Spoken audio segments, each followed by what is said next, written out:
Hello, everybody, and welcome to Session 1 of the Shadows of the Ancients, a Convoker campaign, which I will be running for these fine players. It is set 10 years after the Corruptor, and we're just going to get right into it.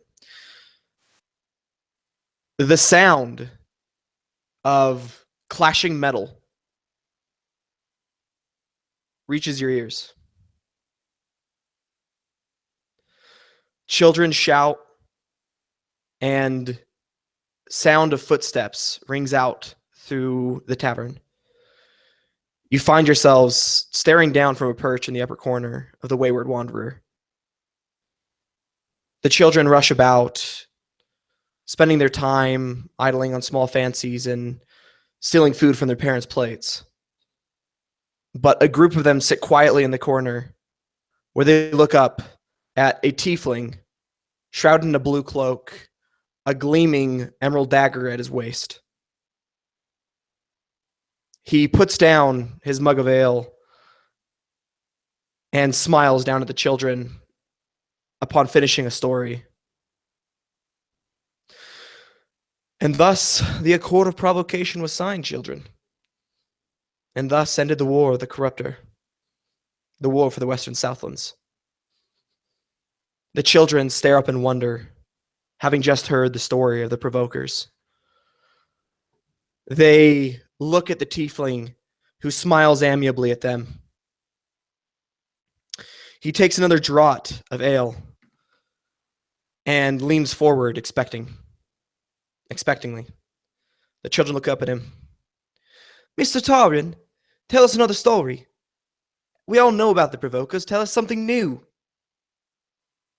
Taran Darkwind sits back in his chair, rubbing his chin thoughtfully.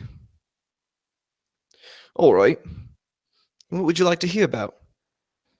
The children all raise their voices in clamor, trying to get his attention, trying to get him to tell their story. And he just shakes his head.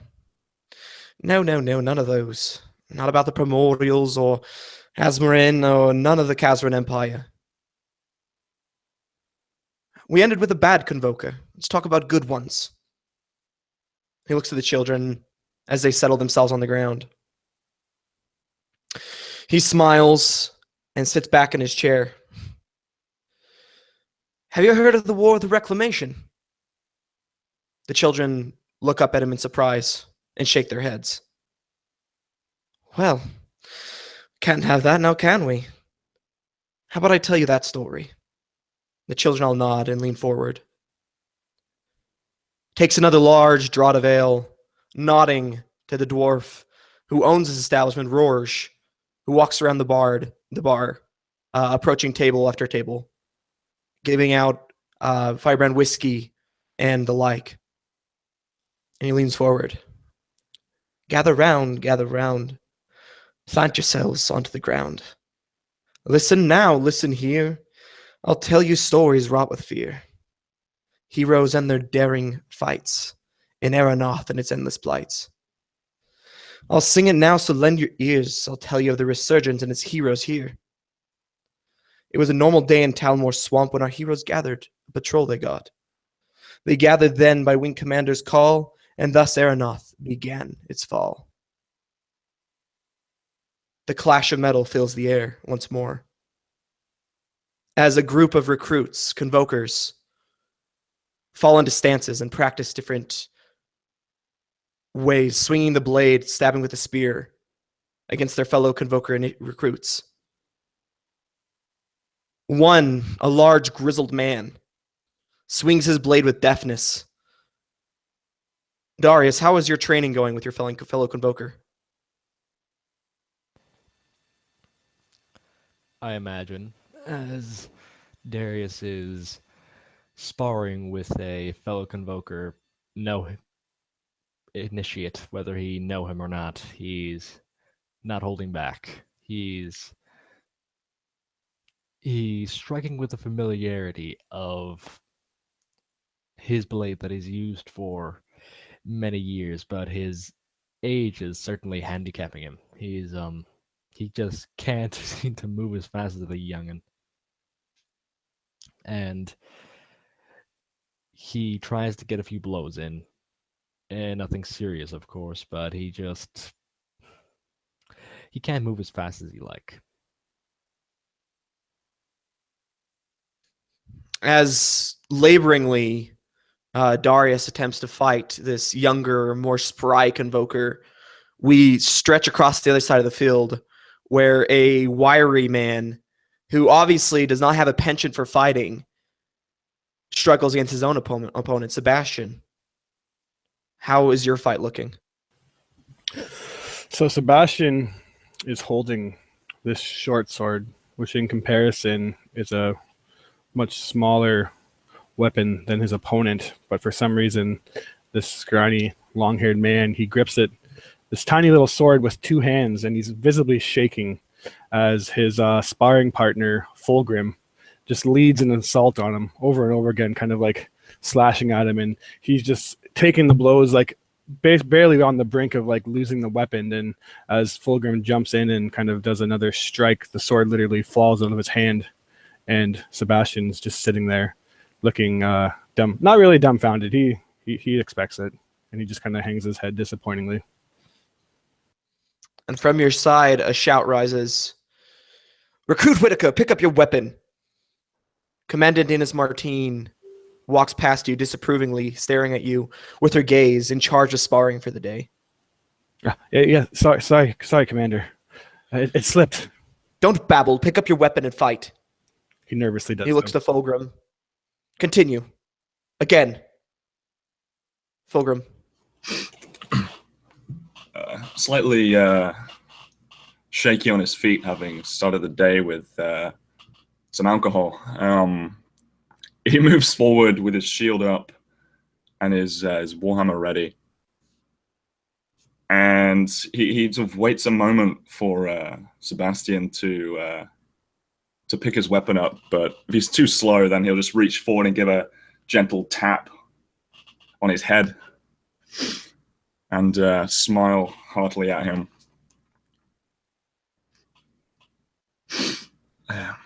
He'll look to his commander.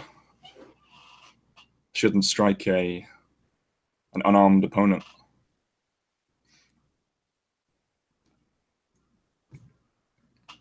And the commander looks at you. Says, don't give me that lip, Stoneheart. Go. The moment you show mercy on the battlefield will be the moment you die.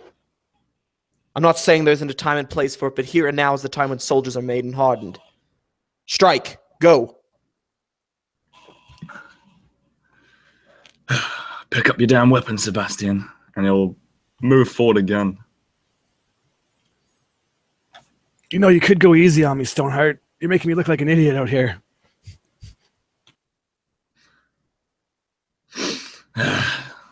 So if the commander moves away, also he'll lean in quietly, and if I was sober, you'd be even more trouble. And he swings again, but purposefully wide, giving a chance for Sebastian to sort of gain his footing again. As that battle continues, Sebastian unwilling, Fulgrim mostly unwilling, we cross the other side where a figure, young, athletic, fights again. Briff, how's your fight going? Briff is fighting most nimbly, or very nimbly compared to some of these other people here, with his long sword in hand, almost going between seriously fighting against his opponent and playfully dancing out, mocking him. All you got, and even throwing in a few nasty moves, like pretending to fall and throw some dirt up into the air to trip his opponent. Things you don't normally see the other recruits doing. And your opponent, in frustration, lashes out heavily with the sword, definitely intending to harm, and misses completely. he just grunts in anger and starts swinging wildly, abandoning form, abandoning stances, until a sword streaks out from the side and smacks him on the back of the wrist, making him drop his blade. He looks up, ready to cuss out the person who did this to him, and he sees Commandant Martine. She says, "The only thing that'll keep you alive on the battlefield will be your thoughts, your stance, your training, all of which you just abandoned. Pick up your weapon and fight like a real soldier." The man, abashed, leans down and picks back up his weapon and falls back in a stance. As she moves away, you hear a shout from the opposite end of the courtyard. Standing on a raised tier, led to by some wooden stairs, is your wing commander, Gadriel Thane, in charge of your squad. She shouts out, "Squad 7, come." Sebastian sighs of relief now that the combat exercise is over, lowers his weapon, and falls in eagerly.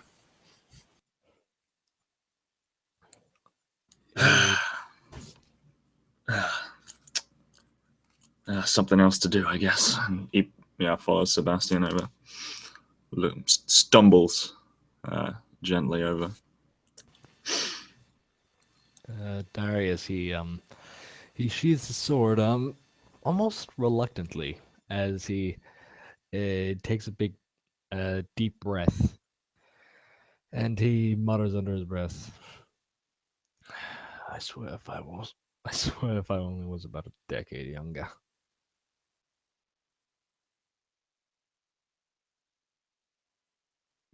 Briff, just kind of looks at his opponent, is kind of chuckling. It's like, just kind of looking at him after being reprimanded for losing his form. Putting away his sword and just kind of glancing back at him mockingly as he goes and lines up with the others.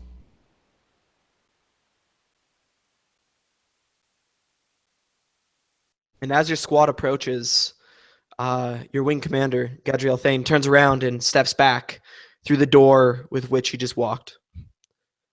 As you approach his station, his office, and step within, a large table fills the center of the room, upon which many maps cover. He sits in the chair behind the table and waits for you all to stand at attention lined up in front of his table, his desk.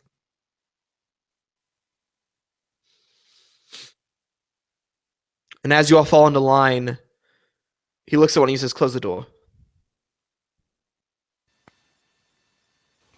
Sebastian would do so nervously. He takes a deep breath and looks up at you. "Well, today's your day for patrol. I know it's nothing exciting, but you might actually have something to do today, rather than go and do pointless things out in the swamp. Dacta. Weird rumors coming from Dacta. Investigate. Something about things, strange things in the mist. You know what requisitions is. Go and retrieve your items, what you need. And just make sure you don't go into the Fete. The last group that went there, well, they got peat poisoning, and let's just say they still haven't gotten out of the infirmary."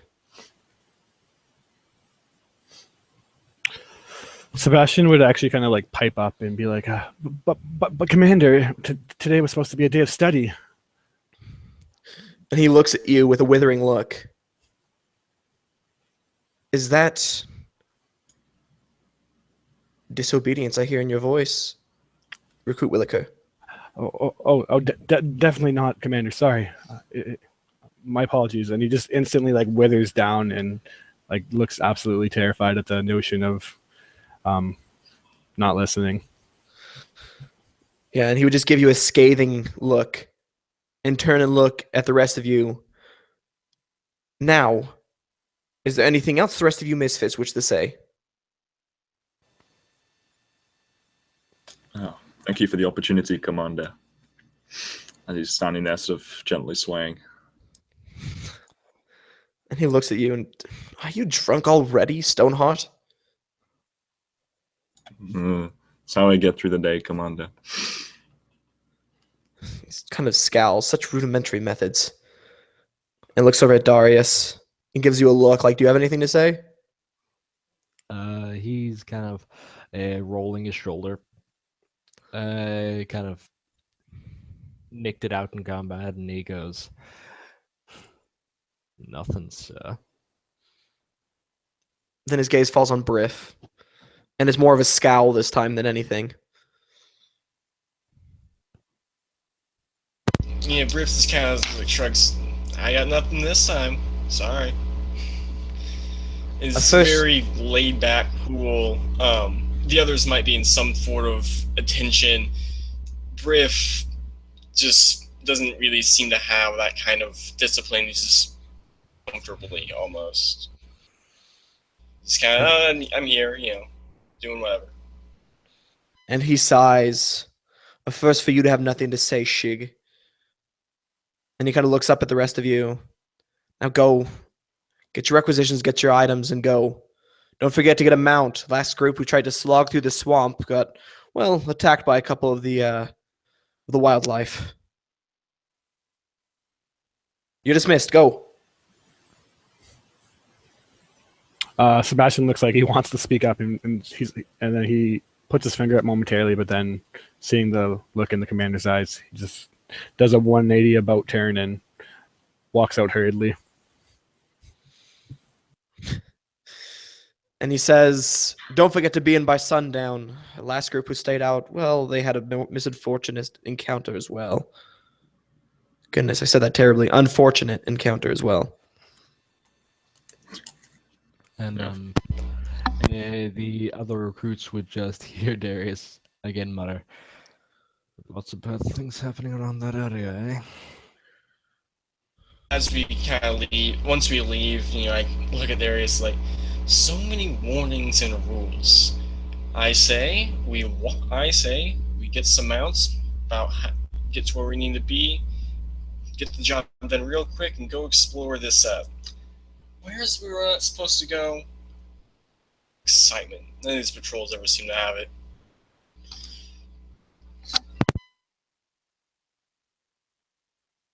Darius kind of looks right. over again. Fete. This guy thinking, remember, yes, it's the Fete. That sounds exciting. Or more exciting than some village. Darius he looks over at Briff and just arcs one of his sort of bushy scarred eyebrows and just goes, "You have no sense of self-preservation, have you? At least wait until you actually get a wing before you go off gallivanting."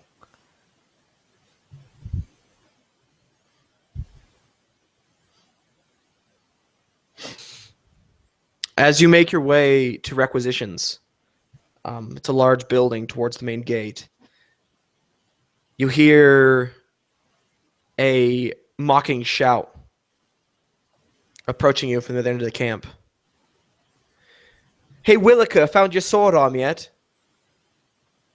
I would turn around to see who it is. And it's Lazarus of Squad 1. The all-stars of the recruits. He's flanked by the other three of his friends. The other three members. Oh. No, Lazarus. Swords aren't really my thing. You know that. Neither is competence. But we put up with you just the same. He just looks at him and doesn't say anything.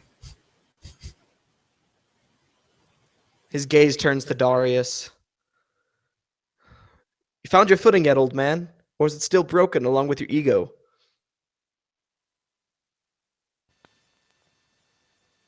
And he just looks at Lazarus, and for those who knew him, who've slept in a hammock with him, who've just been around him, they would recognize that he doesn't smile often. He doesn't really emote per se, but this face that he has on him right now is just his equivalent of a wry grin as he goes, I don't know. Have you been able to run, little baby man?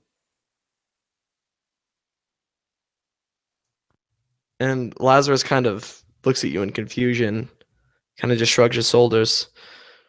Better than I'm sure you can, old man. Your stamina's crap. He turns and looks over at Briff. And then knowing that his insults will just flop off of you just because you're you, he just looks away and looks over at Fulgrim and wrinkles his nose. Drunk already? Just giving everyone a fighting chance. Fair play, you know. He kind of just scoffs at this. You need all of the points you can get. Lowest in the rankings. I doubt you even make it past being one of the, what do they call them? Scribes? Your group is set for misery and failure. We'll see about As that. he finishes, going around mocking each of us, I step up and take my turn. It's like, interesting. I should definitely remember this. You're not on your knees. It's either on them, either in front or behind the commanders. This is a new look for you. This mocking, this perfect squad. And he would just kind of look at you witheringly, not even respond, almost as if you're beneath his notice, and then turn and look back at his group. They're not worth it. Says, good luck on patrol today. Hopefully the swamp gators don't get you, but, well, actually you'd be doing a favor for all of us if you let them. And turns, keeps walking. Thanks.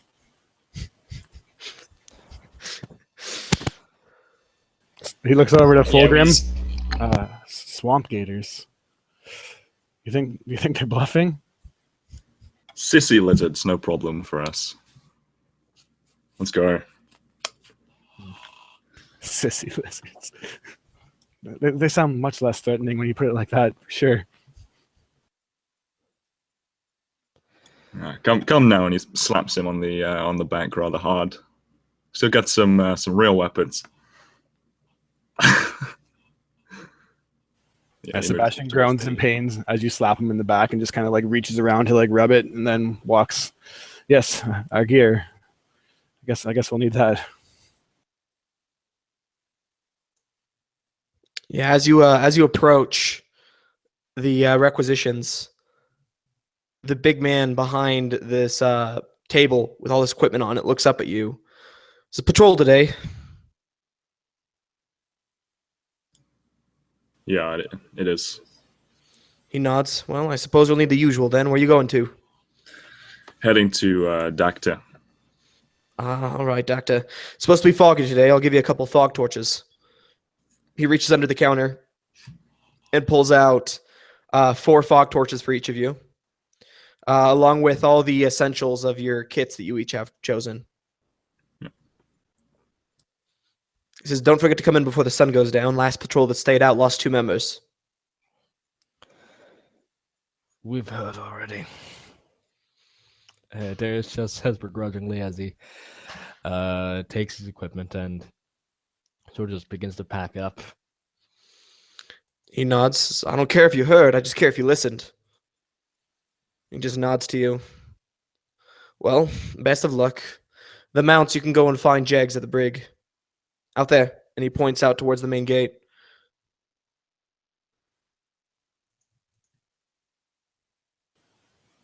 As he wishes us luck, Sebastian looks back and awkwardly says, you too, good luck. And then realizes how stupid that was to say and kind of hangs his head and walks out. Yeah, this requisitions officer kind of just like frowns as you say good luck and just nods to you slowly with this confused expression on his face, like, yeah, okay. As you exit the gate, you see they're not really a stable, it's more of kind of like a burrow a man stands at the front of a jegs, where he is standing in front of one of the river bears, feeding it from a trough. He tosses it another piece of meat and eyes you as you approach. Patrol. Nod. 4 mounts it is. He prepares the river bears, drawing them out of their little burrow, their den, beneath the dirt with meat, and saddles each of them up and hands each of you the reins.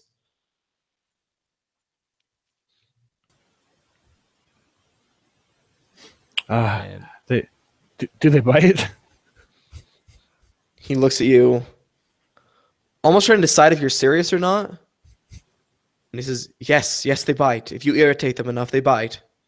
Oh, they're trained though, right? They won't bite us. They're trained to bite people who don't irritate them. Gives his river bear a nervous look and puts his hands up like he is not being irritating whatsoever. And it's almost like the river bear gives you the same withering look that your wing commander did. Kind of like, seriously, dude? But then he just goes back to eating his basically raw meat. Darius kind of looks over as he mounts his own river bear. A shield on his back, sort of the same, and he goes, Willica, not everything at this output is not everything in this output is meaning to get you. Yes, not in the outpost, but out there. Out there, there's so many things that can get us. It was supposed to be a day of study. Now we have to go out into the wilds. And he sort of taps on jumps onto his mount and, looks at him and is like, yeah, well, not everybody has a choice. He's kind of looking him up and down. It's like, really? You talking about this? People are going to get you.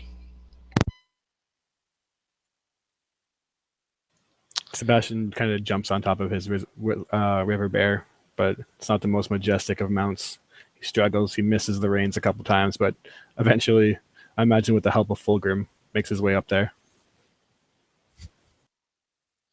Yeah, he'd give you a leg up, sure, and then climb up to his, almost fall off the other side, but keeps himself upright with a bit of a struggle.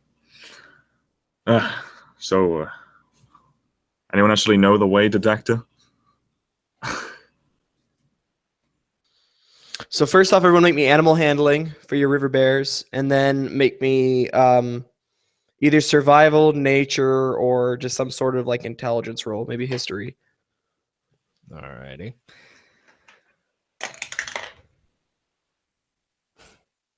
Okay, Darius' animal handling is a 12. 18.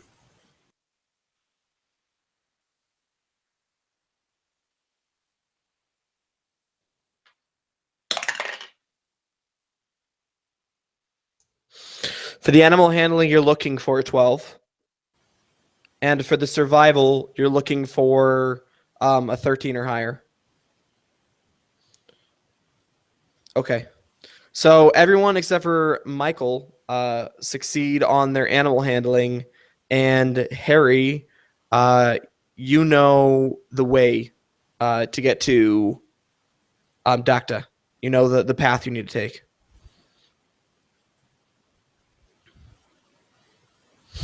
Sorry, my headset is busy falling apart.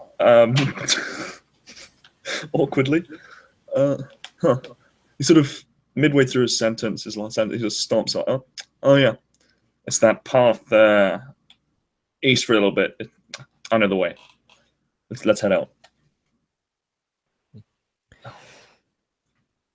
Then lead, Stoneheart. We don't got all day.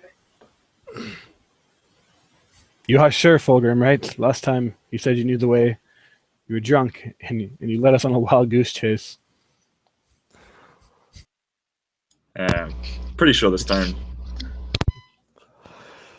There better not be feathers involved. You're always drunk. Though I wish I was. And as your river bears submerge themselves halfway into the water and start making their way along this path, you take a wide berth around the Fett. This tepid, stench-filled, rotting area of the swamp. The most dangerous part, but it's easy to avoid if you know the signs. As you weave your way through the trees, keeping a watchful eye out for peculiarities, nothing happens. You make the journey in safety. And rising up, seemingly out of nowhere in this tepid, rotting wasteland, you see civilization, Dacta, raised out of the water by large wooden supports and not bustling, but busier than most places out here in the swamp. You approach it and find a dry patch where your river bears can pull you out of the water. There, you're able to dismount. An old man looks up at you, noticing the clothing you're wearing, obviously Convokers, and turns away from you, going in the opposite direction, not wanting nothing to do with you.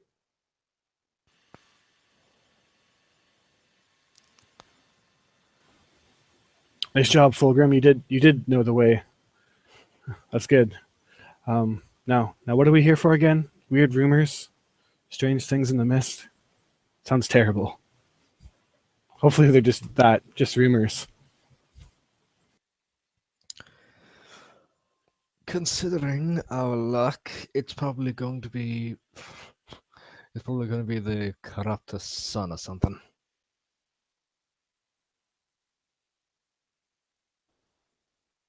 And you would know that he's obviously, again, you can't hear from his voice, but you know he's obviously kidding. He is not intending to scare the shit out of you, Sebastian. Yeah, Sebastian looks mortified by this. Like he actually reins his river bear to turn around, but bumps into Fulgrim and it just kind of jaunts forward, and the river bear growls at him, and he's just like, "Oh, sorry, river bear," and then he just gets back and goes back on course.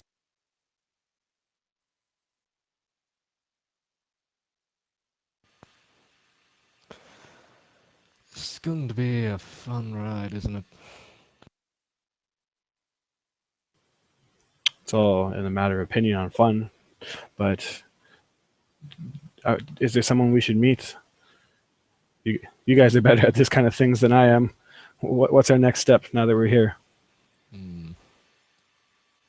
Would Darius know of anyone who makes their home in Dacta? Would he have met anyone in the War of the Broken North? I don't think you'd be directly connected to anyone here, but you know there's a tavern. All sorts of rumors fly about in taverns. Taverns always the best place to start. And he would just he would mention I've heard of a place. It's called the Floating Marshes. It's a tavern here. Oh, well, that's as good a place as any to start. Lead the way, Darius. And he shakily gets off his river, just realizing how much they sort of jolt around when they ride, just feeling the ache, feeling just the ache of a mount. He's used to horses, but river bear, no. So he takes a fair bit to get back his bearing.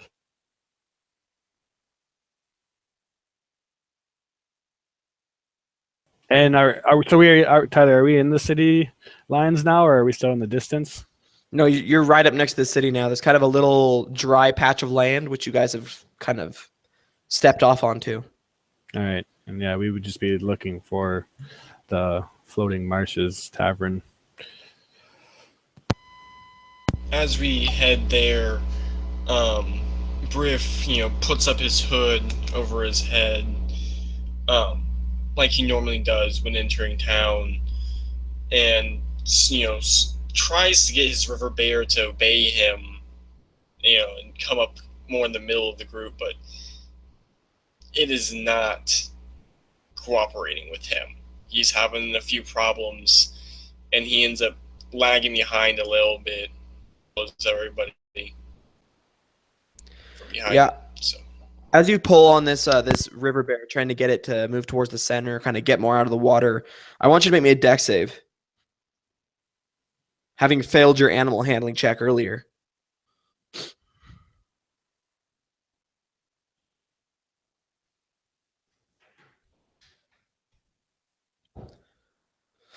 It kind of thrashes its head back and forth as you try and rein this creature in, and rushes forward and slams its head into you, knocking you backwards into the water. Your boots, your clothing just fill with this swamp water as it drips in your hair and off your fingertips, making you smell, well, like river bear. Sebastian starts to laugh instantly, and then his eyes meet Briff's, and then the laugh kind of like is cut off, and he's just wide mouthed as he's like making eye contact with Briff, and just like, oh. yeah, stand up from being knocked down, completely soaked in this nasty water. It more closely resembles sewage than water. It's like cursing under his breath, just trudging up onto dry land, trying to shake off whatever he can as he meets Sebastian. Kind of hearing him laugh, it's like, just looks you dead in the eye, like, keep it up, buddy. Just looks at his river bear and it's like, not even going to. It's, everybody else knowing he's probably going to get there last, but doesn't really matter. Yeah, as you kind of remove your boots and dump them out, like a couple inches of mud pour out of your boots, like a whole deluge of water. You wring out your clothing and it's still just damp with this sticky, nasty, muddish water. And you can smell it on you. You probably got some in your nose. As you lag behind a bit, the group, you follow Darius, and eventually you see, separated out from the rest of the buildings, a large tavern that kind of sways back and forth on these supports. You hear shouting and yelling now from within the tavern as they sing a drinking song. It seems to be a very merry morning. And Fulgrim, you can smell alcohol like a dog from at least 30 feet away. What's a pleasant smell? Anyone want to join me? It's not even noon yet, Fulgrim. Don't we have a job to do? Oh yeah, that's right. But yes, we have to go there and get some rumors. But please don't get drunk again. I don't want to carry you home. Not this time. Darius kind you managed it the first time. Yeah. Darius kind of looks over at these two at their exchange, and he just looks Sebastian up and down and just puzzlement on his face, imagining this carrying that.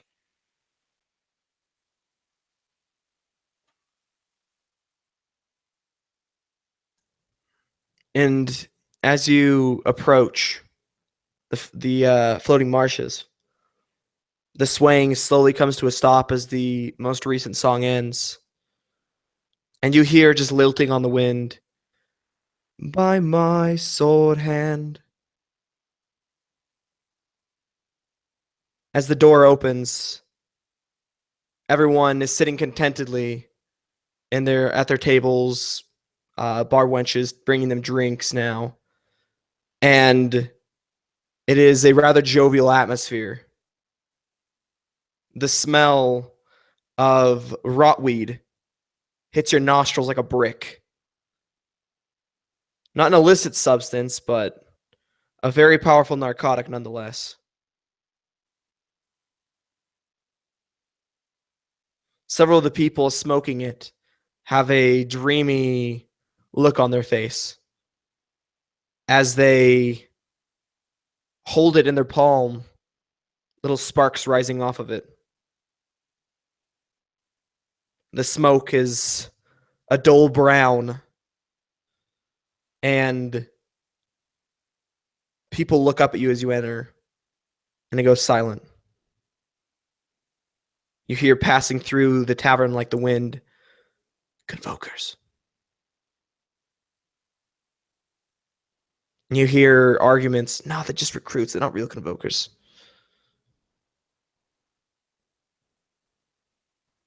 But it's silent nonetheless.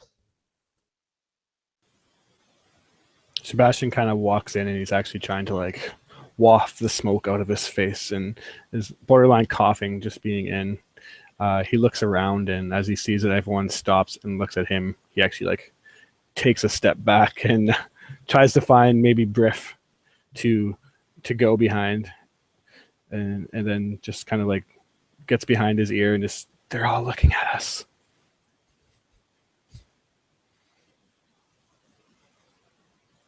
What do we do?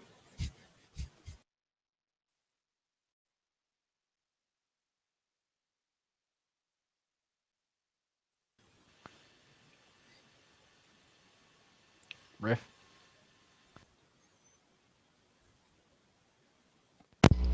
Yeah, you guys are, coming in here and it's kind of, Sebastian wafting the smoke out of his nostrils. Briff, he enters in and just takes a big, deep breath, just much better. You guys go figure out what we need to know. I'll be by the fire. He's still very kind of upset by getting bucked off of his mount as he walks there, stinking up the place, with every step. I imagine some people are even, avoiding him as he finds the closest seat to the hearth here and even grabs a chair and brings it a bit closer to try and dry himself off some tiny bit more. People shift to other tables and seats, giving him a wide berth as he just smells awful. A convoker. Just before you sit down, Sebastian kind of calls out and he's just like, Briff, and then he does one of these on his nose, and he pulls out a handkerchief to like give to you to signify that there's something on your face. Yeah, I just kind of snatch it from you. It's like grumble, like, it sounds like I might be thanking you, but you really can't pick out the words. But I wipe myself off and continue on my way. And as you wipe, it kind of catches for a second, and then you hear as something pops off your face, and this big black leech lands on the ground and starts squirming around as it lands in the fire. And with a pop, it explodes. Sebastian looks disgusted by this, but he looks over to Darius and says, Stonebone, you said you've been here before. Do you know the owner? Maybe he has some answers for us.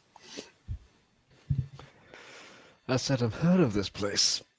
I never said I know the owner. I do get around though. He says he makes his way towards the bar table and probably filled with empty tankards and flasks of various substances from various different breweries, and he sits down and wonders, and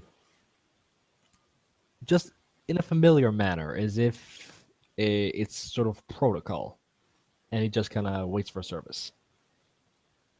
And you'd actually be surprised in an establishment like this with the denizens who come here. The bar itself is immaculately clean. The tankards are removed swiftly, cleaned gently, and then placed back in their proper spots. A couple of barrels seem to be constantly flowing, filling up drinks and being slid across the bar. Mops spills are being swept up almost as fast as the beer's being drank. And a large human man with a protruding gut looks down at you. What do you have?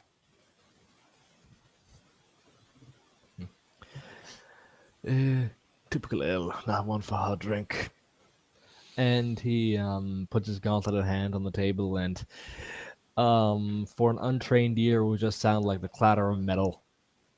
But I imagine he's had enough years under his belt that he recognizes that even in the metal gauntlet, there's something else in between the steel fingers in the palm. And he looks down at you and looks back up. What's this? We're here on patrol. We can't rightly know what we're supposed to patrol without some kind of local patronage. And he looks at you. Information's free. This isn't important, is it? Are you looking for someone? Not that I'm aware of. It's supposed to be routine. Oh, you must be here about the rumors. Yes. Giant mist men in the swamp, please. You can't actually believe that. And he just rubs his eyebrows like giant mist men of all things. Sebastian echoes him almost, but with a much more nervous tone. Did you say giant mistmen? He looks at you and he says, "Pull your pants up, laddie. It's nothing big." He actually does pull his pants up. Like, oh, I didn't realize. Kind of just frowns and shakes his head. Like it's like a figure of speech almost. He looks back at you and says, "Make it quick. You're scaring away my customers." And as you if you look around, you see that all the people that have been crowding the bar before have like slid to the ends or moved to tables.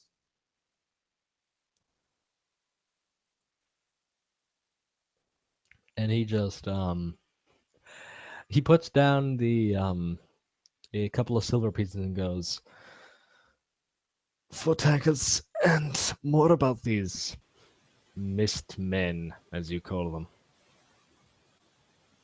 Kind of just looks at you and then deftly slides 4 tankards across the bar behind him and flips 4 of the kegs, filling them with ale.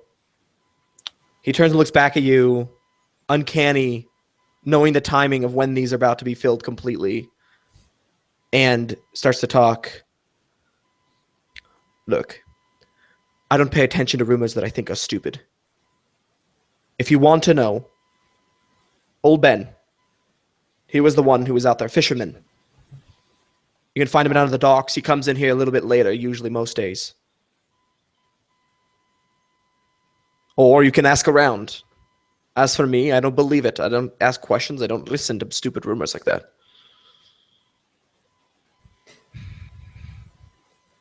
And then he turns around deftly and just flips all 4 right as they fill.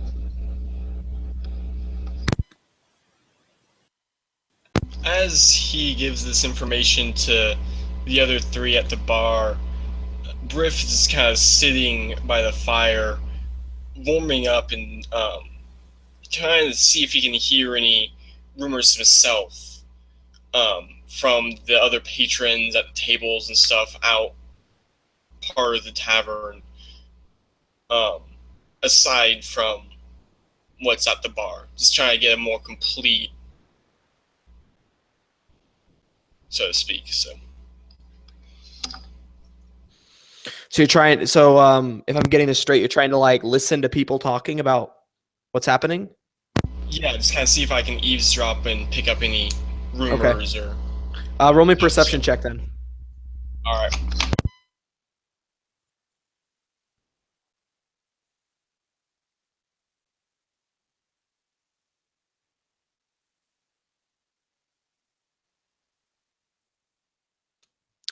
Yeah, just the din and the clatter around you as the noise picks up again doesn't allow you to hear very much. Again, you can pick out kind of on the wind. It's like Convoker, a bit of arguments. You hear like they're not heroes. You hear corruptor. You hear Southlands. So just this ghost coming back to haunt you. And the other Convokers is 10 years later. It's been 10 years and still they haven't forgotten.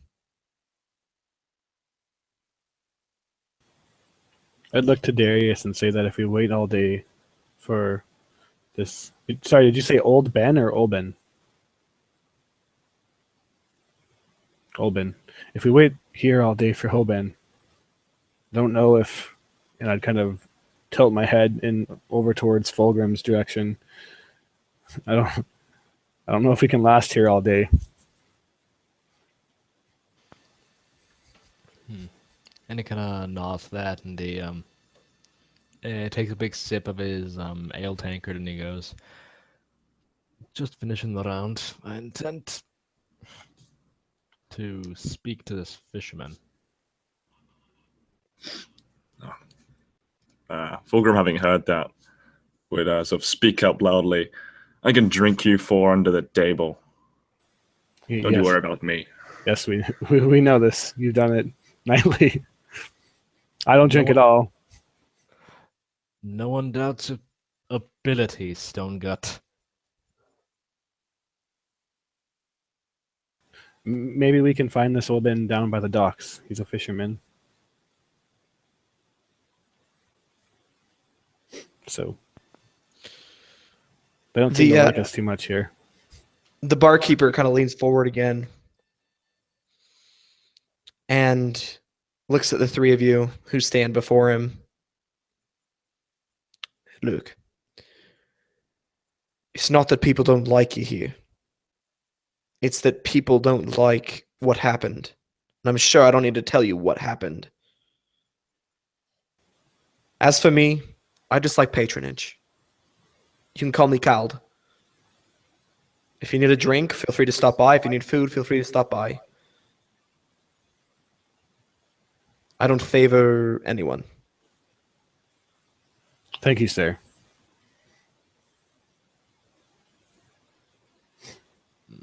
Cald. And Darius would actually look over to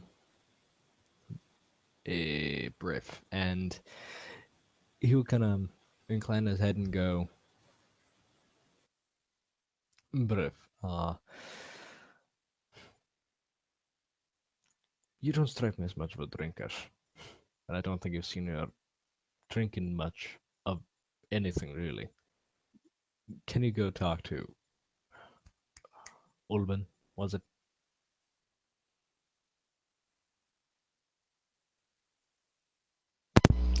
Yeah, by now I would have, come back to the others and caught that last bit.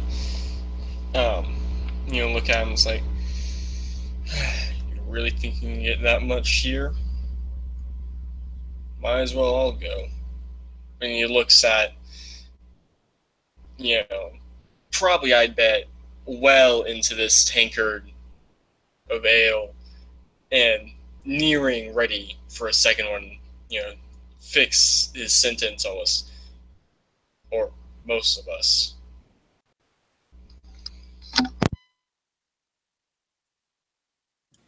Yeah. Yes, we all have a job to do. I can always come back if we finish early. Yeah, if we do, the next round's on me, Fulgrim. I'll hold you to that. Yeah, and as you turn to go, going to walk past Briff, you see another one of these big black splotches on the inside of his neck.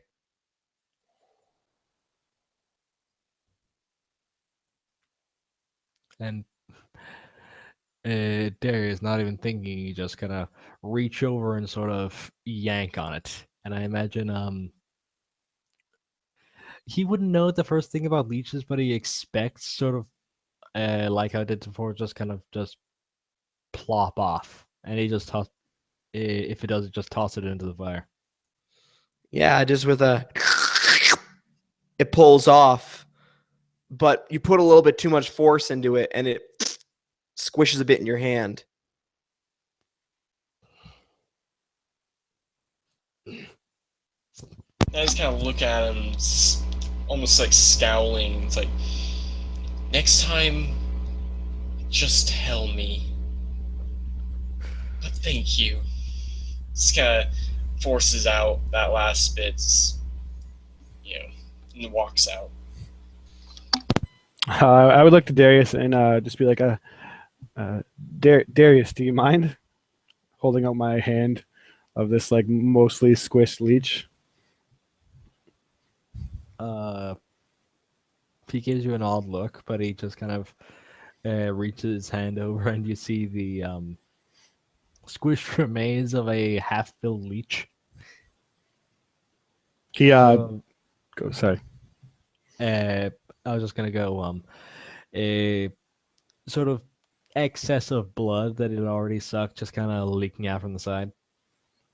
You drop it into Sebastian's leather gloves, and he kind of looks down, and across his chest you see all these vials strapped on this little chest piece that he's wearing. And he takes out one of his vials and he drops it in and corks the lid, and then he reaches down into his big satchel bag and just kind of tucks the squished leech in there. It's like, thank you. And as you guys go to leave, you're met at the door by a group of 4 individuals.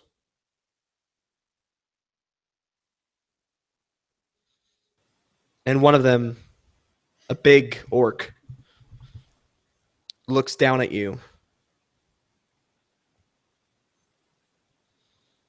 You've killed a lot of people, Convokers. Sebastian was actually just like walking forward, and as he puts the leech in and like tucks it into his bag, he walks head on into this giant orc's chest and almost like falls down and looks up at him. I haven't killed anybody, sir. You must be thinking of somebody else.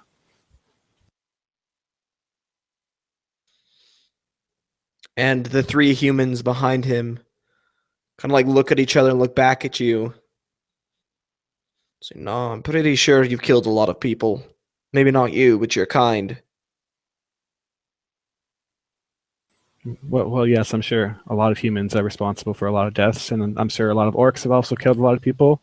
But this seems kind of arbitrary, don't you think, Mister Sir? Just don't play dumb with me. Talking about the corruptor.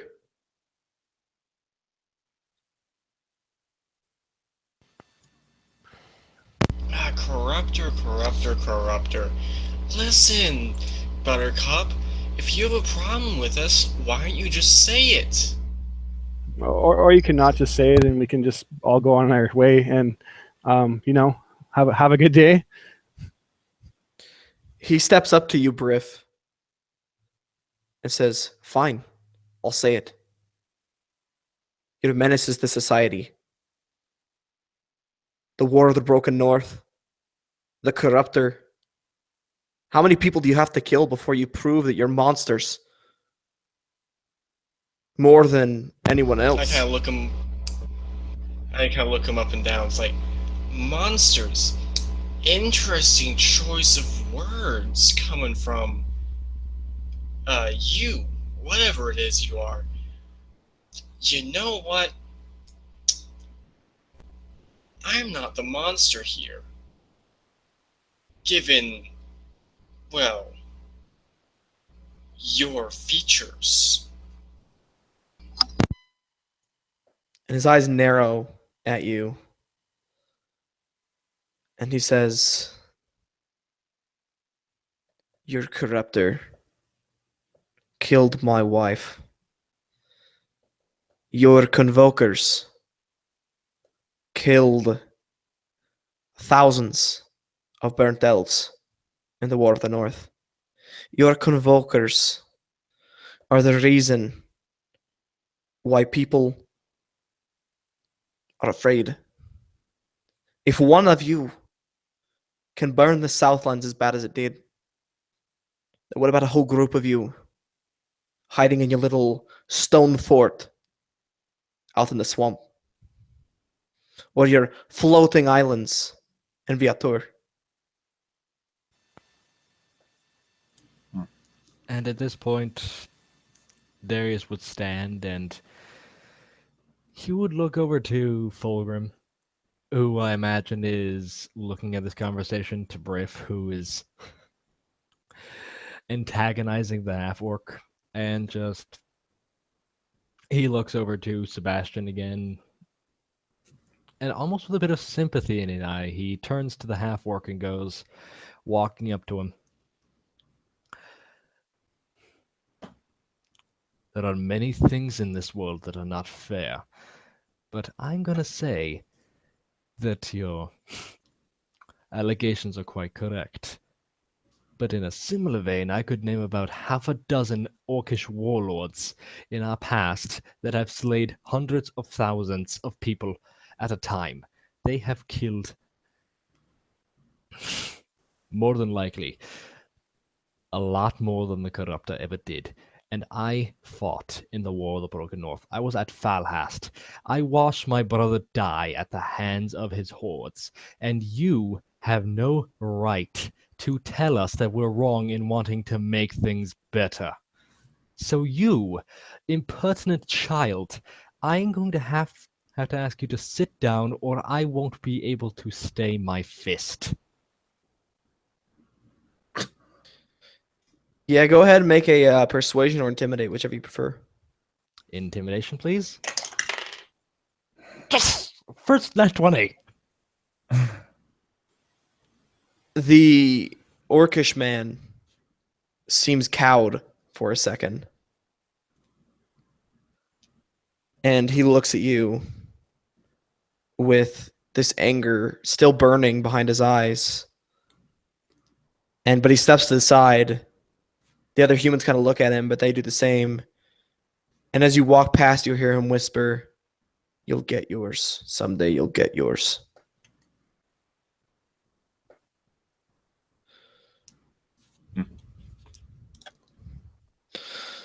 As you leave the bar, strolling down this wooden pathway in front of you, coming towards you, is a group of 4 orcs, led by one whose skin is white. Scars lace up and down his body. His lip seems split on the right side, as if he received a wound there a long time ago. Above his eye, a series of cuts and scars leave a rough patch of skin, and his eyes are hard and cold. He doesn't say anything to you. You can roll history if you want to try and determine anything special about this orc in particular. I rolled a 19. And this is only if you think that you would know anything about lands south of Gwyn Tirod. Yeah, no, I tried just for the heck of it and I got a 2. So I have no clue. If he's famous enough, I'd probably know, perhaps. So I rolled a 19. It's not if he's famous. It's just why he's unique. And with a 19, that's fine. This strikes you as incredibly odd, Sebastian. Maybe in your readings or your studies, you've heard of the orcs of Shadowkeep. These pale-skinned orcs that are very mysterious, yet strong, cunning, powerful warriors. Nothing like the tribal orcs of the Shade Vale. And it just, You've never seen one before. They rarely leave Shadowkeep. It's just strange to you. It's almost eerie looking at him.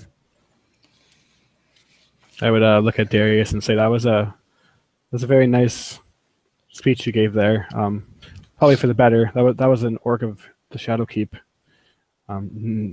Nasty fellows. They're really strong. And then he would just kind of like walk up to you and almost give you like a pat on the back, kind of like Fulgrim does to him all the time. But as he pats you in the back, it just feels like a little light tap. Yeah, and this big pale skinned orc just shoulders past you into the tavern.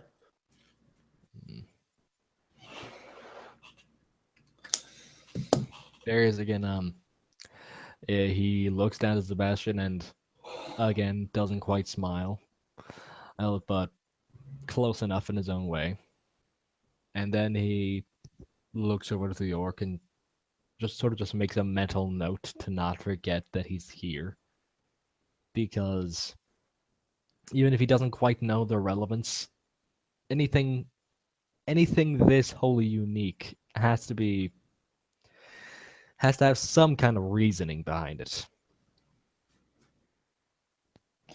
Yeah, along the same token, Bruce just kind of looks at these 4 orcs walk into the tavern right after a fifth goes in with 3 human henchmen. Just kind of looks at the others and goes, "That's a lot of orc." To keep note of that.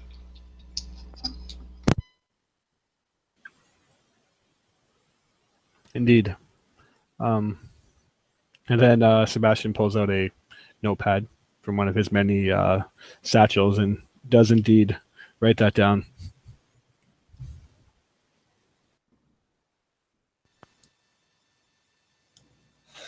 Right, are we gonna do our job then and find this fisherman? I don't know, we could argue with more orcs if you want. The fisherman sounds like the better choice right now. I mean, I'm always up for another drink, but I mean, I don't want to make our commander even madder than they already are. Oh, yeah, that's a very good point. Let's go right away. Sebastian takes the lead, hopefully walking towards, if he's looking around this city, anything that would be indicating where the docks or fishing area would be. Technically, everything's kind of a dock here, but you remember when you first came into town, an area with a lot of boats next to it. So that's probably where the fishermen gather. Yeah, so that'd be where we're heading to, just wherever the boats are.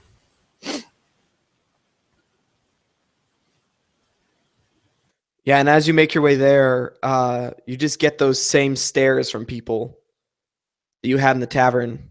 You hear whispers, and you know what they're probably saying. They eye you, some with reproach, some with fear, maybe a couple with respect, as you make your way down to the docks. Upon arrival, you see a myriad of fishing boats tethered to this dock and several people milling about.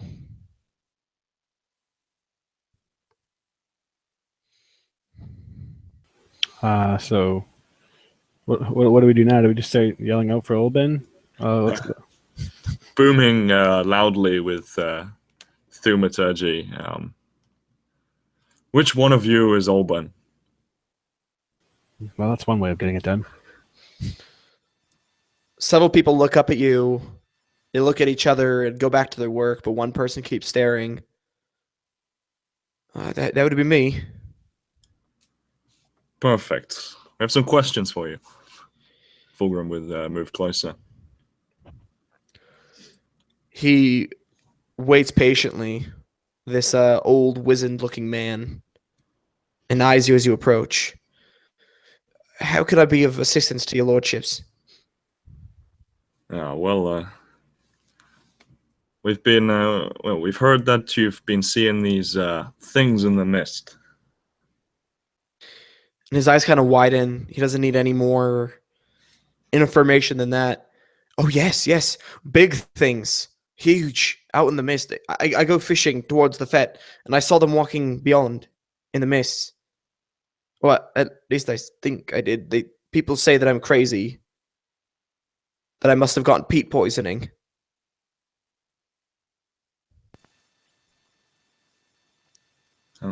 Well, that. Where he? Oh, sorry, you go ahead. Well, that may be true, but we're here to investigate it anyway.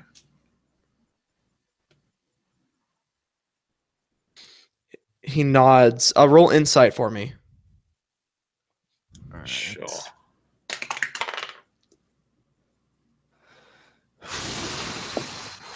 Not rolling well 20. on skill checks tonight. 20 total or nat 20? Yeah, 20 total. Okay, you barely beat him. He got 19. He's withholding something. Maybe it's from fear or shame of being rebuked by everybody else, but there's something he's not telling you.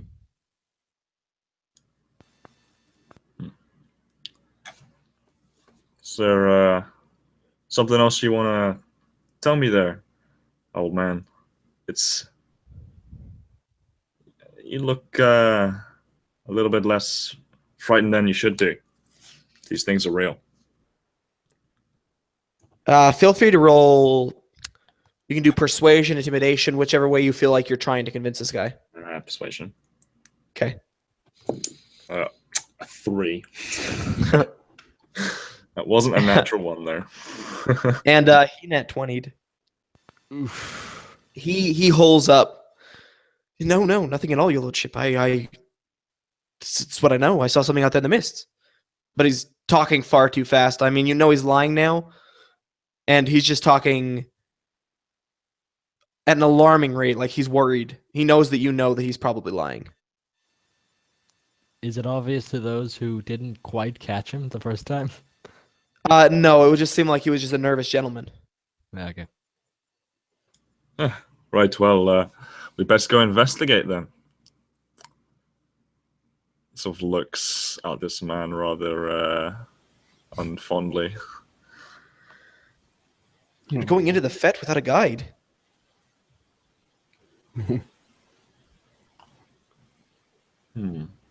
Well, it looks like we might have one right in front of us. You said you've seen them yourself.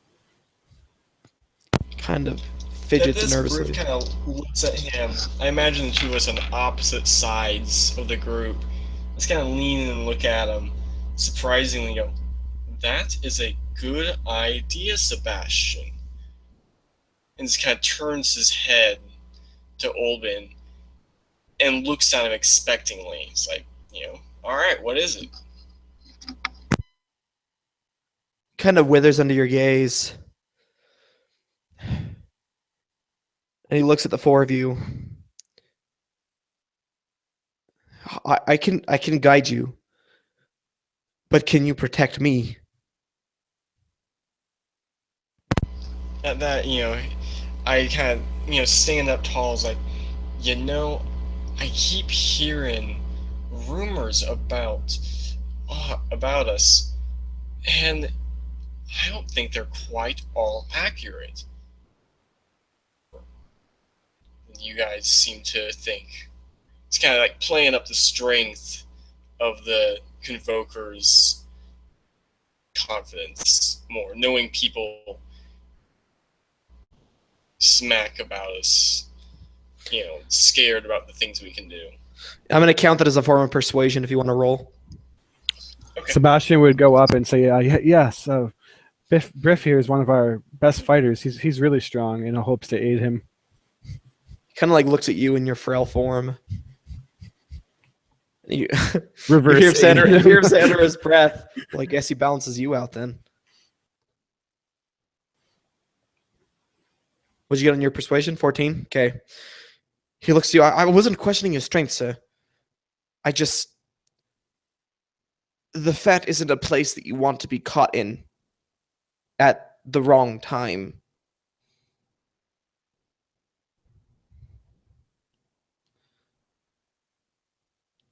Tell me, have you ever seen one of the Betok? Those things that people call swamp gators. Well, Fulgrim said they're called sissy lizards. And he kind of looks at. He doesn't know who Fulgrim is. He kind of looks among all of you, and he says, "Well, the Betok are huge, as big as 3 men. I've seen them swallow men whole." Sebastian gives Fulgrim a look like you lied to me.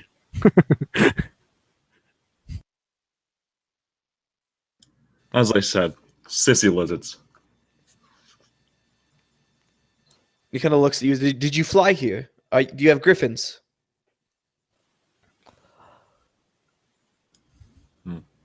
No, we have those water bears. So many names. Whatever You they're son of a gun. Just roasting them. I hate you. Oliver, kind of know. No, it's not. Okay, he looks at you guys. Says you can't take those into the Fed. They create ripples in the water. You'll have hammocks all over you.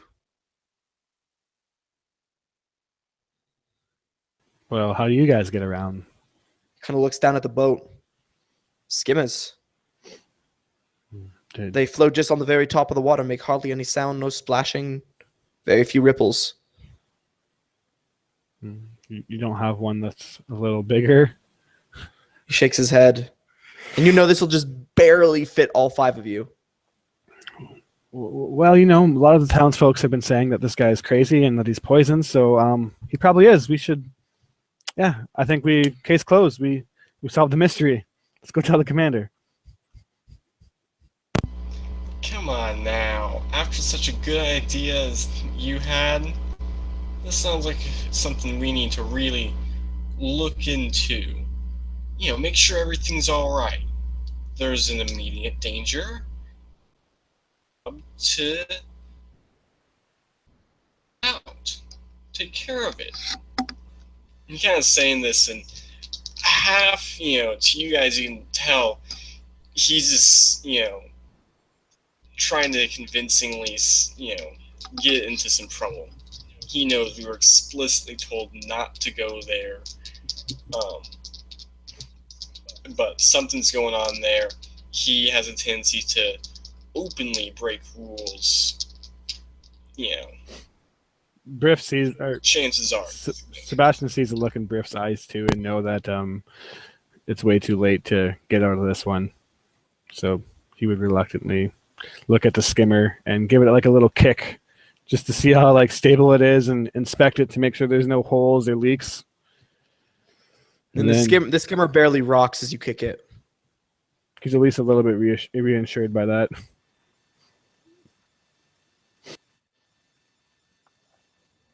And then maybe what breaks your reassurance is he's like, I've been using this skimmer since I was a young boy. And this guy looks like he's like 70 or 80.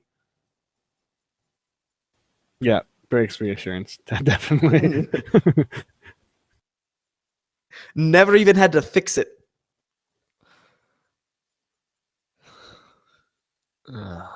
Well, and then I just put my hand to my temple and kind of massage it, we got a job to do. Hear that, Sebastian? It's so sturdy, he doesn't even need to fix it. Yeah, yes, Griff, I heard him. Thank you for just being that echo in the swamp. He moves to the back of the boat and kind of beckons you guys to walk on. He says, well, we're wasting daylight. I don't want to be caught out in the swamp at night. Indeed, let's go. He gives Fulgrim a little a smack on the shoulder and goes, "Dwarf first. You're the heaviest." Maybe true, but I don't like you pointing it out. And he climbs onto the boat. So it goes near the front so they can come in behind him, balance things out. Don't worry, Fulgrim, you're just big boned. You're not fat, you're fluffy. So it's my weight's all in the beard. Sort of strokes his big ginger beard. All right, then we all would file on after him, probably. Sebastian grabbing onto both ends of the boat, just waiting for it to tip at any second. Yeah, you guys climb onto the boat. How do you arrange yourselves? So it goes the boatman in the back, and then how do you get in? Is it Fulgrim next? I'd go for the middle as I can. Okay. Whatever Fuck. side Fulgrim is on, I would try to be sort of on the opposite because Okay. I have sort of a stocky human size in addition to the actual plate armor, so it should counterbalance somewhat. I'd probably be Okay. fairly close to the front. If someone else is in the very front, then I'd be, or wants to be in the very front, then I'd be right behind, right behind them. So Okay. So you guys file onto the boat, and the Olbin takes the boat, the skimmer, and pushes it away from the dock. He turns it with an oar and starts to paddle you guys off into the swamp. as he does this, I would kind of grab that rag that Sebastian handed me earlier to wipe myself off and give it back to him. Just kind of being very kind and courteous to give it back, but knowing full well that after cleaning myself up, this thing smells just as bad. We're in the middle of the swamp. So, Yeah, this smells like you wiped yourself with toilet paper and just handed him the toilet paper back. Sebastian just kind of takes it in both hands, like dumbfounded on what to do with it. Stuffs it in a test tube for testing later. No, he just looks at it, and as soon as Briff's back's turned, he just like drops it into the water. Yeah, and this immaculate white quickly becomes a dirty brown. It was brown before, but now it's just like it could easily have been part of the swamp. And it just drifts off into the water. You continue towards the Fete silently. And just nothing said. The steady push of the oar in the water is the only sound that you hear, besides the occasional splash or the chirp of a cricket or the sound of something moving through the canopy above you. Eventually, the water goes from its murky brown to a thick brown to a dark black. You can no longer see anything beneath the water. And you know you're in the Fete. Mist hangs in the air around you, obscuring your vision.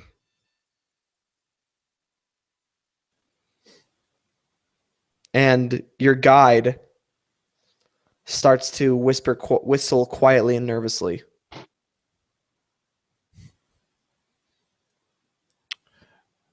Sebastian, seeing that the vision is limited, would reach into his pack and kind of fiddle around. Then he would pull out one of the fog torches that was given to him and kind of be the torch bearer for the group, lighting it up with a flint or whatever. And there is, he would sort of look he would look at Olben and he would go, "How fine were you when you saw these giant folk?" Towards the edge of the Fete. I don't go very deep usually. And you see him hesitate again, Fulgrim, as if he's holding something back. By the way, your fog torch, as you light it, creates almost like a ethereal blue light, and the fog around you pushes away in a 10-foot area.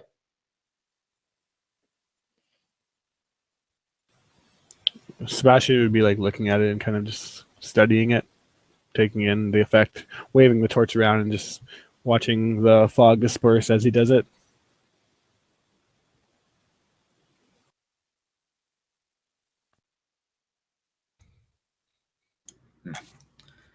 So, Alban, where do you normally see these mist giants? He just shakes his head. I don't usually see them. I saw one. What was it? 3 turns ago. 3 days. That was when I first saw one. It's when I told people, but well, let's just say I've been called Old Crocker more than once.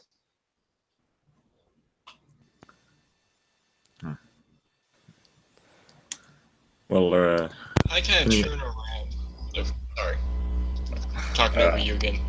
it's all right. Well, can you at least give us a description? Were they, fat, thin, forearms? I saw it afar off, out in the mists. It looked big. That's why I assumed it was a giant. I mean, you can never really tell in these mists how close something really is.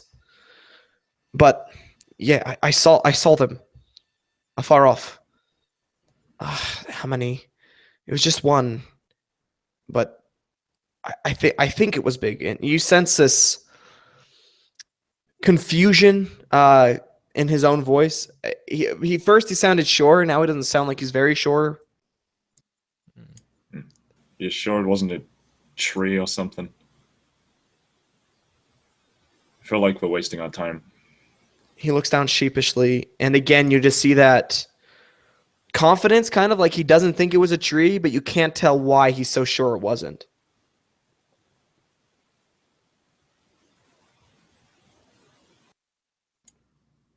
Yeah. Look, we're trying to work with you, Alban. Gotta give us a little bit more than it was a big scary monster in the mist that I couldn't really see. I'm not really sure if it's there. Come on. He looks up at you as you say this, and his mouth opens and closes several times. I investigated, and I found something. Everyone roll me perception checks. Sure. To notice how beautiful the trees are. There's some stunning trees. Sebastian does so with a 6. Fulgrim's got blood vision from being drunk. Okay. Your goal number was a 14. It has gone eerily silent. And Olbin notices too. And he looks around. With a nat 20 perception, you see what he sees when his eyes widen. What at first appeared to be a large dry section of land is now slowly moving towards you.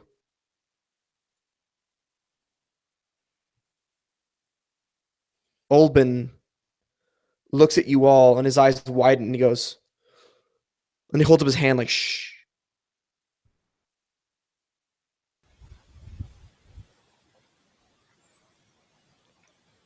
What is it? And if you would just turn and look where he was looking, you would see it moving towards you. Darius, he slowly and as methodically as possible, he lays his hand on the hilt of his blade and he looks to Sebastian and goes, "Not make a sound." Sebastian nods. The blue light of your fog torch bounces off of this thing's eyes. Large turquoise marbles moving steadily through the water towards you. Olbin reaches out and grabs for your torch. Do you let him have it or not? Yeah. You can have it. He takes it and cocks an arm back and heaves it into the water a long distance off. This moving shape pauses momentarily as ripples spread. And it turns and moves away from your boat. Audible sigh of relief from Sebastian. What was that? Sissy lids, I'd say. It looked like a land, like a whole island. Well, guess we know how they swallow men whole. And he almost gives a sarcastic chuckle, but again, trying to keep it low in case they hear better than he suspects. Yeah, and under his breath, Olbin says, "That's the largest Bemek I've ever seen. Best to stay on your toes." Yes. Best you take us to where the setting was so that we can get out of here. The sooner we can confirm it's not true, the sooner we can go home. No offense, Olbin. And under his breath, he says, "I don't think it's safe yet to move. I think we need to wait for a little while." All right then. We'll just hang out for a little bit. No rush. False alarm. You wait for 5-10 minutes. Just this silence hanging heavy on the air. It just seems to dampen everything. Almost so tangible you think you could probably drink it in. And after this silence, after this long while, Olbin sighs, sticks the oar in the water, and starts to paddle. Everyone, feel free to make me con saves real quickly. Feel free. As in, we don't have to if we don't want to. No, make me con saves. Chris, you fail. I actually do. I'll Which do Chris? both of you. Is this like against a disease or a poison? You'll find out. If it's poison, then I have advantage. But if it's not, It's not a poison. okay, cool. Just checking. Okay, so that is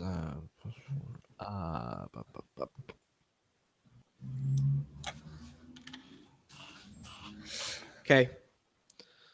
What'd you get, Sebastian? I got a 7. Oh, nice.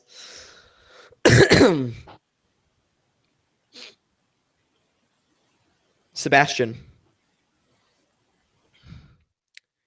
Around you, the water erupts in a flurry of motion. Large, long, black and mottled purple strands of something streak out of the water and start grasping you. Everyone make me dex or strength saves.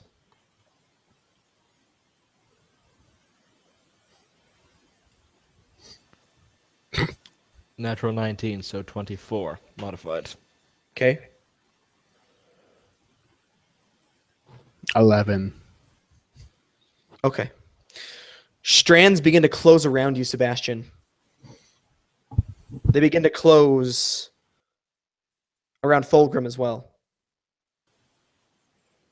What do you do? How do you respond, Sebastian?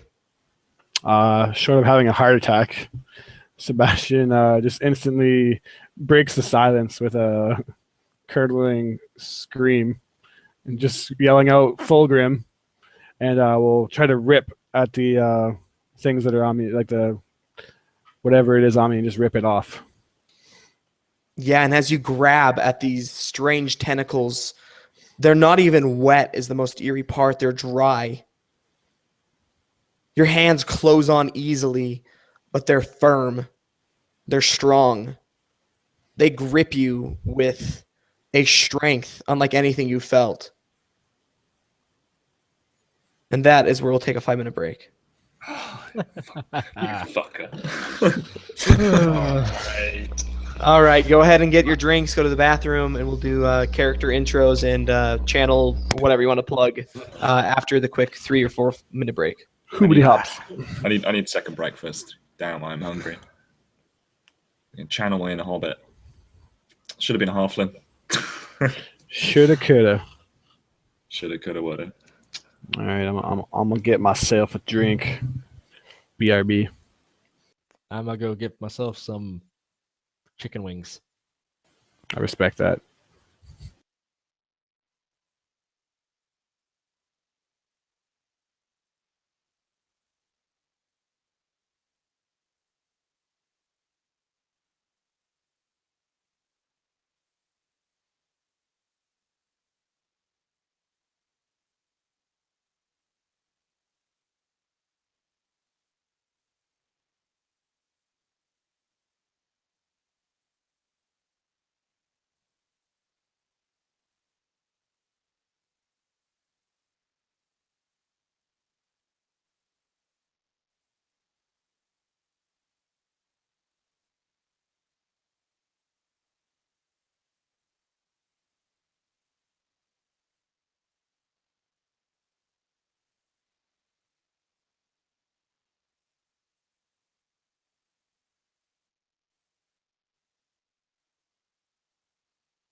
Well, I'm gonna take a look at the chat, see how many people we got here.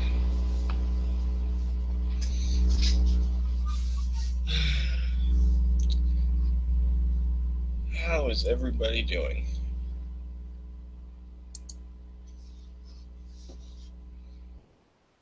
Well, 0 of you. Okay, yay. There are people here. The wrong number I was looking at for how many people are here.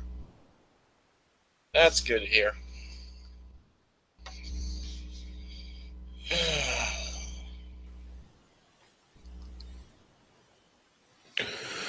Ooh, I'm back. Welcome back. Merci. Come back just in time to watch poor Sebastian die of a heart attack. Yep. I'm gonna cook me up some octopus monster, whatever this thing is. Oh yeah, definitely. Eating good tonight. Okay, that's where it says how many people are watching. Underneath the thing, where it says Yeah, 5 it's people like are watching. I see 3. I see 5. I see nothing. I don't know what you guys are looking at. I see a bunch of dead Convokers is what I see. Whoa. I see That's tentacle reassuring. monster with big mouth. That's also true. All right. So we're all back. Well, let's go ahead and do. You can introduce your character. You can introduce your channel. Plug anything you want to. Just go ahead. We'll start with Chris and we'll end with Michael. You always start with me, you son of a gun. My name is Chris. My channel is Jinjin Ninja Shish. Don't have a ton of stuff going on there, but basically I'm finishing up a Curse of Strahd campaign next Tuesday. And really shortly I'll be starting a Storm King's Thunder campaign with a really great cast of players, so look out for that around March 18th. I am playing Sebastian Williker, the human artificer, who is a long-haired gentleman, a human, and basically he's decked out in all these kind of satchels and encasings all across his leather armor. He is a very, if you haven't noticed, super confident guy that's just really strong-hearted and the bravest of the brave, and a really adept warrior. Only none of that is true, for he is scared of everything. And yeah, that's basically him. So pass it on to somebody else. Go ahead, Harry. Hello, I'm Harry. I'm one guy of Two Guys D&D channel I run with Lionel. We've been doing a lot of world brewing, our sort of word for world building, which you sort of take and put into your own world if you like it. And yeah, Lionel's the one who runs most of the games, but I'm running something tomorrow evening. So if you can, tune in for that. It'll be dark, grim, and gory. So yeah. All right, on to Kristen. Hi all. It's Kristen, or Chris, which is gonna make things extremely confusing. But I will be playing the very spry, very kind-hearted and open Darius Corrin, or as he's commonly known as Stoneborn. Except he is none of what I just said. He is a old grizzled fart with a short temper. So yep, I have nothing otherwise to plug. I'm just a guy who's playing a game. Perfect. Going on to Michael then. I am Michael. I don't have a channel to plug. I'm playing Briff Shig, by far the most compassionate and generous person here. No, definitely not. If any of us is, the snarky one-liner, I'm trying to channel that. Yeah, definitely a bit more of the troublemaker of the group, it seems. And according to our chat, I haven't slept since the Convocation book. So, if I pass out, that's apparently why. True fact. It's on the internet, so it must be true. Respect. Well, since you're watching this on my channel, you guys know who I am. I'm Tyler Hurst, DM Ty, from On a Roll. This is session 1 of the Shadows of the Ancients. And I am very excited to run through this campaign with this guys. This is season 1. And without further ado, then, we are just going to start back into this right where we left off, kind of. The children gasp in surprise. What happened next, Mr. Talrin?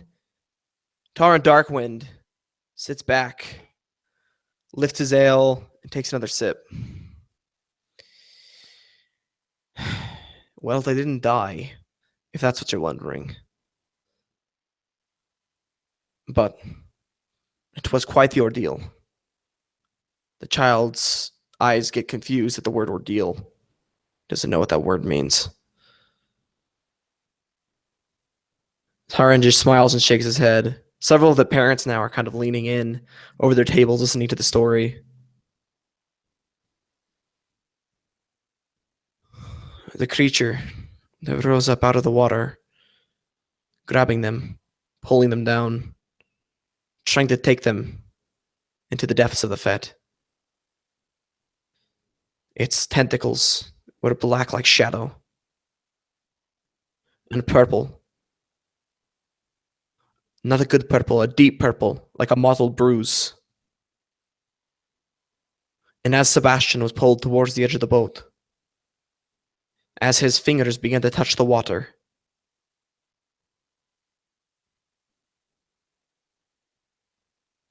and then we go back. Sebastian, your hand feels deep, dark swamp water.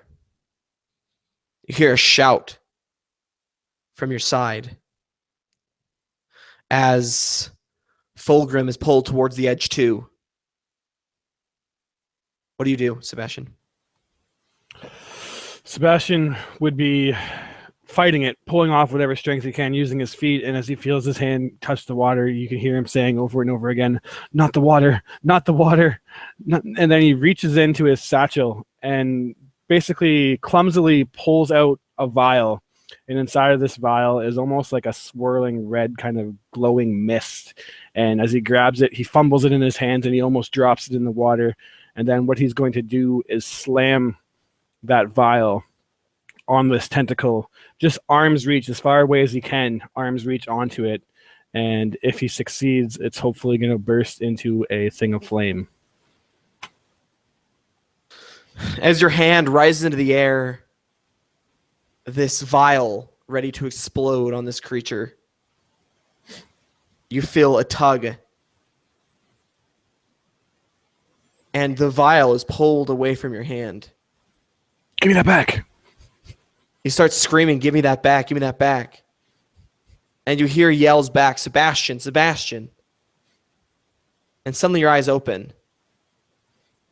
You find yourself thrashing on the bottom of this boat, halfway into the water, one hand clutching an alchemist vial and your friends holding you down, stopping you from pulling yourself in. Olben is looking on in surprise. He's back, he's lucid. That was the worst fit of peat poisoning I've ever seen.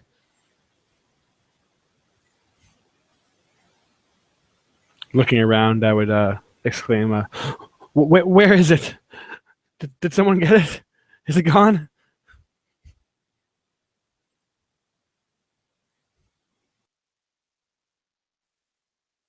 Anybody? Darius, Nothing was there, Sebastian. Just your imagination acting up again. It's all okay.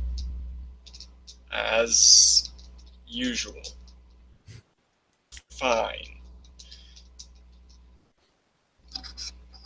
Look around, see if anybody else, in just disbelief. Fulgrim, did you see it? It was terrible. It almost dragged me in. Fulgrim's sporting a bright bruise on the side of his face where he failed a strength check to hold you down and received a fist to the face.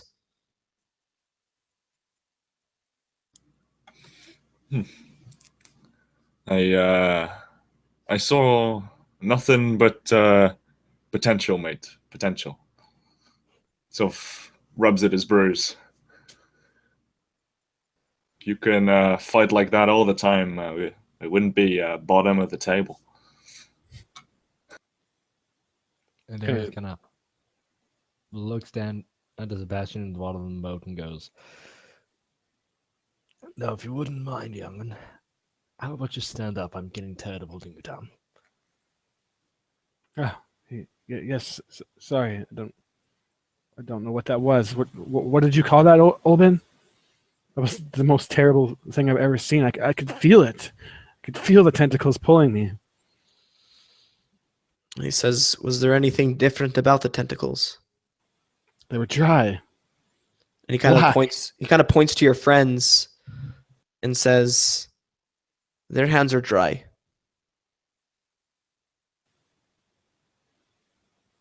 Valid point. Oh, well, I'm glad. I'm glad, if anything, that it's over. More glad that it's not real. But this poison, how did I get it? He just shakes his head. I didn't notice in time, and he kind of points over towards a grove of trees, and you see these bubbles popping every now and then, releasing what appears to be kind of a greenish gray fume. Peat poisoning. And it's a plant that's doing it? He shakes his head. Natural release from the something beneath the water in the swamp. Maybe a plant. I don't know anyone who's dove down to find out, though. Sissy lizard farts. Vulgar himself smiles. Laughs heartily. Sebastian gives you a slap and says, "Stop calling those things sissy lizards. You got me on this damn boat, and these island-sized lizards, and I just seen a tentacle creature that almost dragged me in the water, and it's part of my freaking imagination. Take this more serious, Fulgrim." And he's like sissy slapping you as he's scolding you. And Darius can't help but chuckle just a little bit as he looks over you guys and he just goes, "So, if we're going to be moving, then..." Oh, and Fulgrim, I know you can magic up a lot of things. Surely a gust of wind shouldn't be too difficult for you.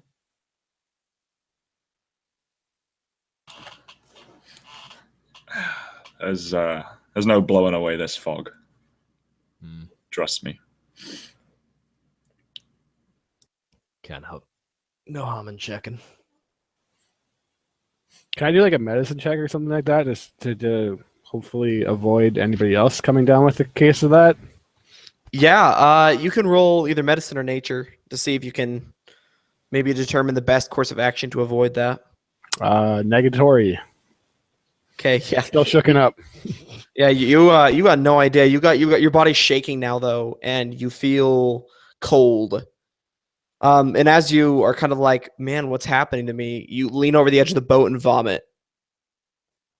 Oh, not again. I swore it wouldn't happen on this outing. And it's like a sickly green gray that pours out of your mouth. What did I even eat? It's disgusting. And Olben under his breath says, "Not eat, breathe." He says, "It's just up here, the thing I found." He continues forward, paddling slowly, and turns around a grove of trees. And there, rising out of the center of the swamp, is a massive stone. It's circular and cracked, smooth in some places. Because there it is. When I went investigating, I found this. You found a rock? He kind of just looks at you. Says, "Oh, that's right. We don't have any light." And he takes his own fog torch out from beneath his bench and lights it. And as he does, you see the light bounce off certain points in the rock in the stone, revealing writings, etchings, and glyphs. They curve and spiral across this massive boulder. In random places, all different symbols. So I found this.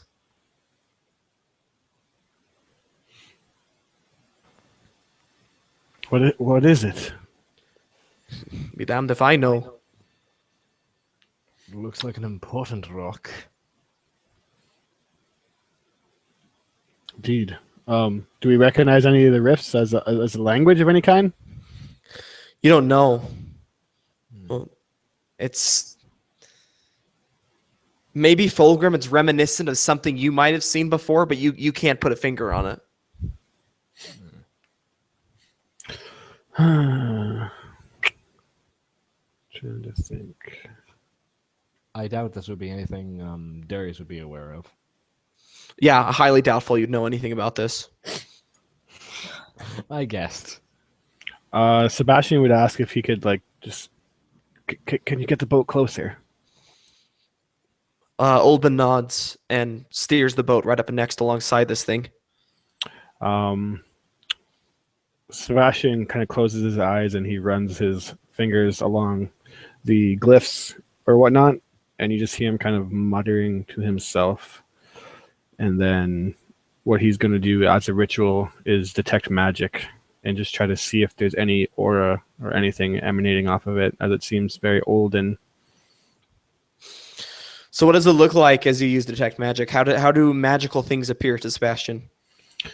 So to them, it's almost comparable in this circumstance as like an aura or whatnot. And if anything is in particular magic, picture like fireflies that leave along like strings of light.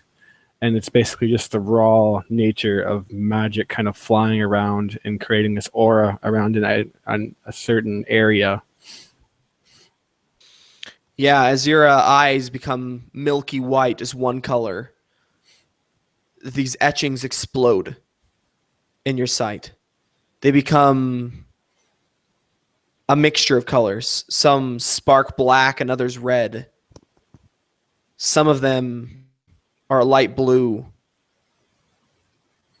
And as you stare at them, they all kind of seem to meld together, and your eyes start to burn.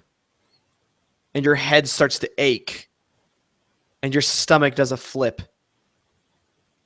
as they almost seem to burn themselves into your mind. Falls back, grasping his eyes, and he's just like, "Holy, oh my, what was that?" Oh. Don't tell me it's more tentacles. No, the etchings, I can feel them. It's like they burned my very, it just hurts. Holy, I haven't felt anything like that before. Do I get any kind of sense of what the magic was? Nothing except for that it's very, very old.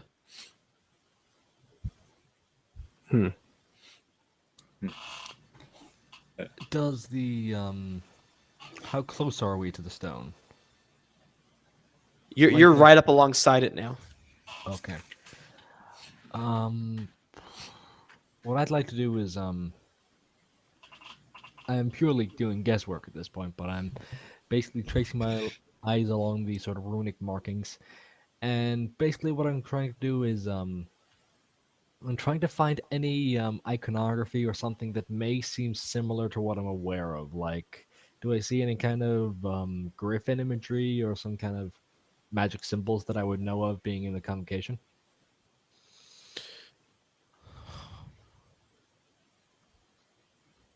Roll me history. All right. That would be a 14. I mean, nothing in particular stands out to something that would be related to the Convocation, but something tickles the back of your head also. Like, I mean, you could swear that you've seen maybe something similar to this, but you just can't put a finger on where. And this is clearly evident as he's examining the stone. You just see his eyebrows furrow, and he just almost huffing in frustration as he's just looking it over and muttering, I know this. What is this? What is... I'm supposed to know this.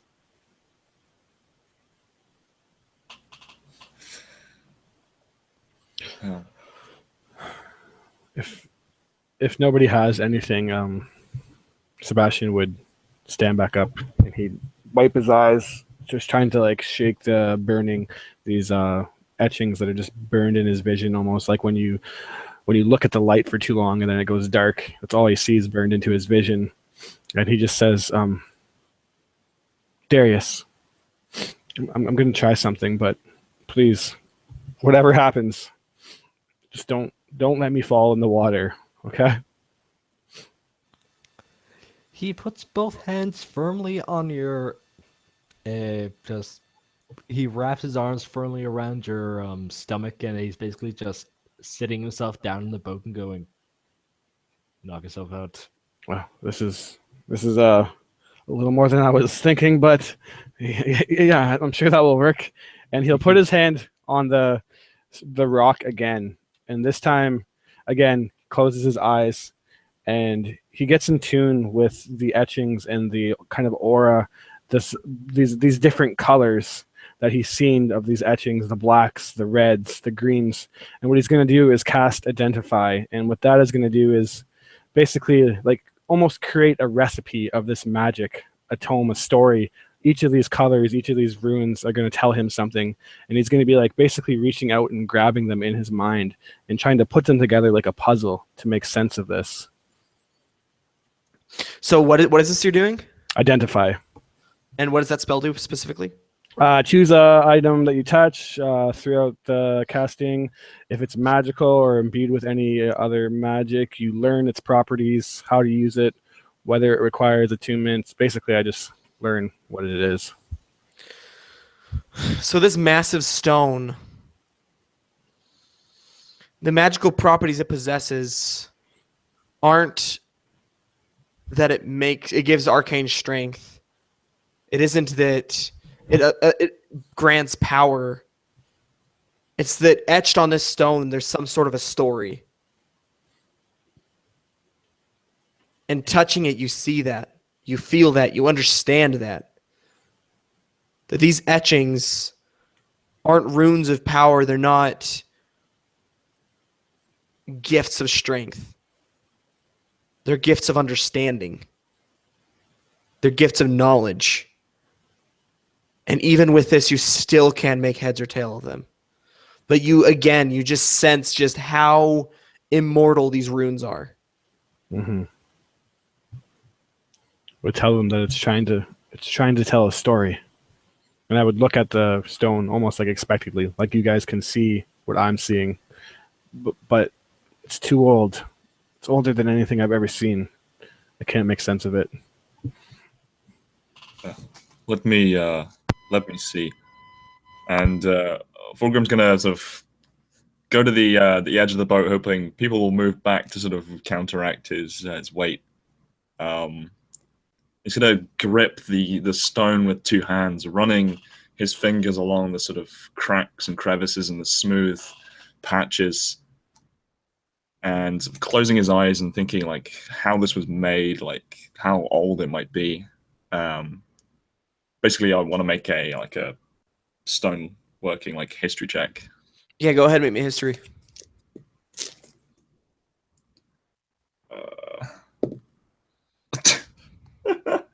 Okay. Right. I need to. So that is a. If you're a dwarf, I think you get advantage if it's. Doesn't matter if you roll a 2. It's still it's only a 7. You get double proficiency bonus, I think. Oh. Yeah. I thought it was advantage. Nope. Okay. One thing you can tell, again, I mean, you get the same feeling, but in a different way. These other people, like you've seen this before somewhere, like you have. For you, it's stronger than the others, but you've seen it somewhere. But you can also tell that this boulder, this massive stone, isn't a natural formation. This was hewn, it was carved, it was made. Something made this.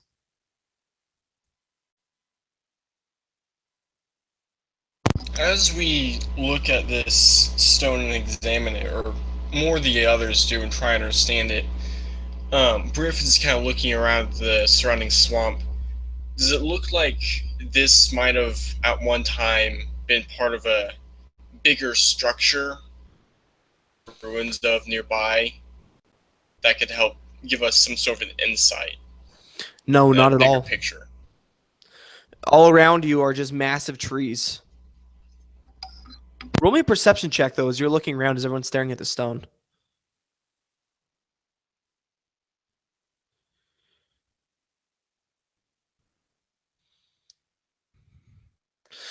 You see one of these trees is almost bent at the middle. And these trees are huge, they're thick. It's almost as if something ran into it or kind of pushed it aside. And then you see kind of a splotch on the side of the stone of green, as if this stone hit this tree somehow.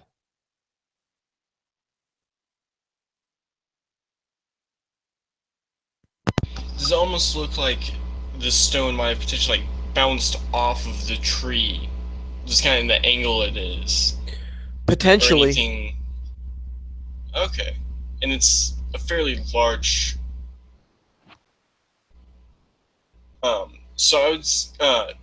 Bruce just kind of looks at Olbin and asks, about how big would you say these mist giants? If you had to say.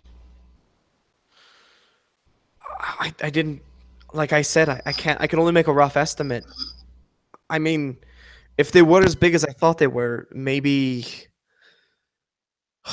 I don't know. If they was as big as I thought, maybe 15 feet, maybe. But then again, it could have just been closer than I thought. Maybe it was 8, 7. I think Darius would sort of chime into that and go, distance when dealing with giants is not what you want to look at. What you want to focus on is what sounds do they make? How heavy did it sound? It didn't sound heavy at all. Didn't make nearly any sound at all. Couldn't hear splashing, no breaking of trees, nothing. And besides, there are no giants up here. That's all down in the Southlands and north in Krieg. In Talmor, we haven't had giants in, goodness, ages. That's history book stuff. He says this with conviction, by the way. Like, he's pretty sure of himself on this.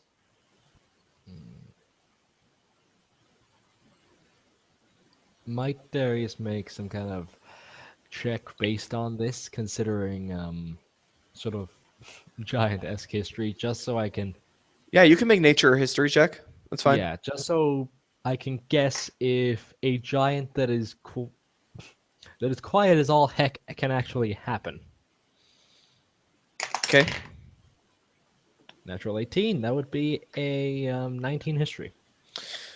You know that considering the swamp itself, and how, like, just muddy it is, the water, it wouldn't be that hard for a giant. Well, I mean, it would be kind of hard for a giant to be quiet considering how many trees there are and stuff too. But also based off this, you said you made history or nature? History. History. You know, giants would have a tendency to stealth. As far as you're aware, at least from your own personal experience. They're not quiet creatures. Okay. And he looks at Olbin's skeptical. And he goes,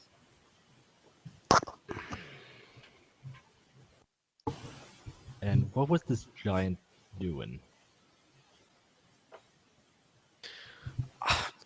Standing, walking. He bent over a few times. I couldn't see the mist.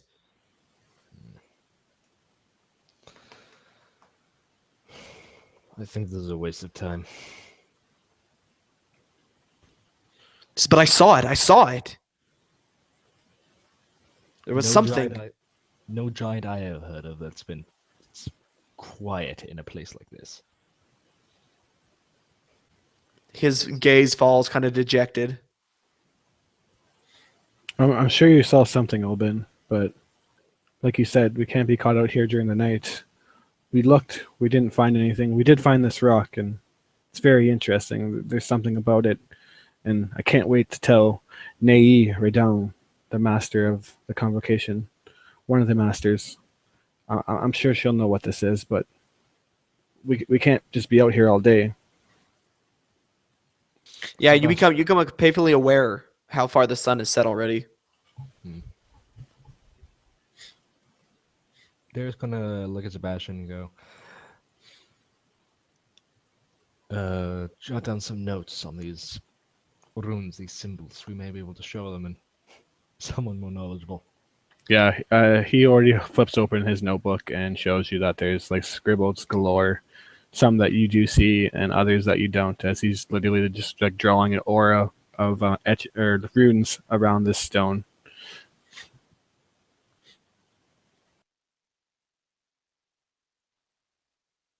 Does anyone else want to do anything else? Nothing more than I would have already been doing, just kind of looking, probably paying more attention in the direction of that tree. If I have time, trying to see if there's anything directed in that area. Like if this 15-foot giant threw this stone and it hit the tree, something behind the tree. Just trying to get a picture of, the whole situation.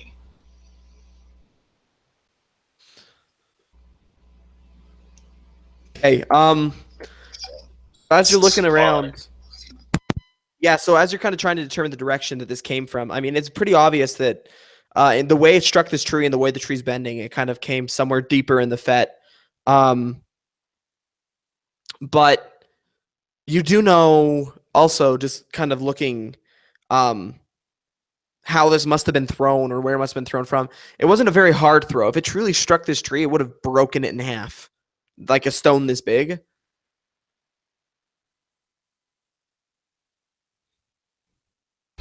Yeah, I probably would just kind of take mental note of this. Looks like this stone was just almost cleared out of the way in the middle of the fet. So.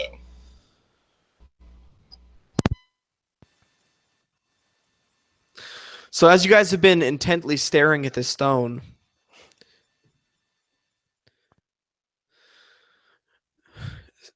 Sebastian, what's your AC? Come on, man. Why you gotta know that? 14. Okay. So, give me 1 second.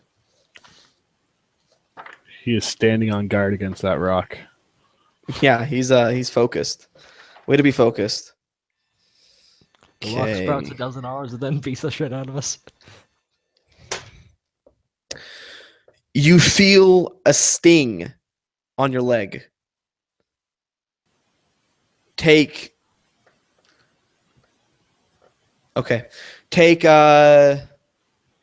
6 points of piercing damage. That's a hell of a sting. And make me a con save. I made the con save. Okay. Wait, what'd you get? 21. Okay, yeah, you're fine. This sting just rips into your leg. You feel 2 pinpoints of pain on either side of your calf. And as you grunt and look down, you see a snake as big around, as thick as your thigh. Its mouth clamped firmly around your leg. Roll initiative.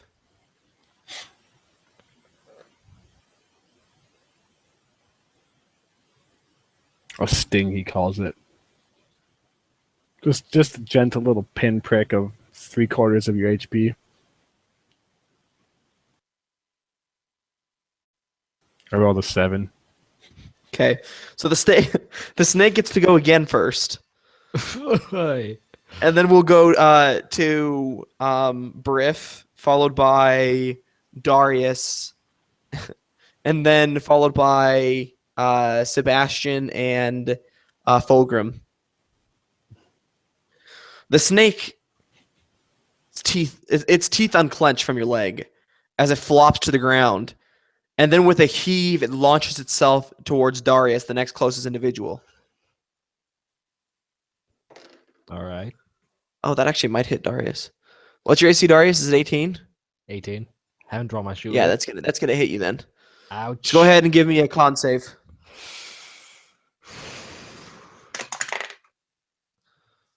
Of all the times to get a bad roll, 8. 8. Okay, that fails. So you're gonna take 5 points of damage as these teeth just sink into your leg. Oh, you actually might have gotten lucky. 1, 1, 1. Okay, and then you take an additional 3 on top of that, so 8 points of poison. So 3 points of poison, 5 points of piercing as these teeth just sink into your side, the side of your abdomen, finding a hole through the cracks in your armor and just sinking deep into your flesh. You feel cold begin to trickle through your body.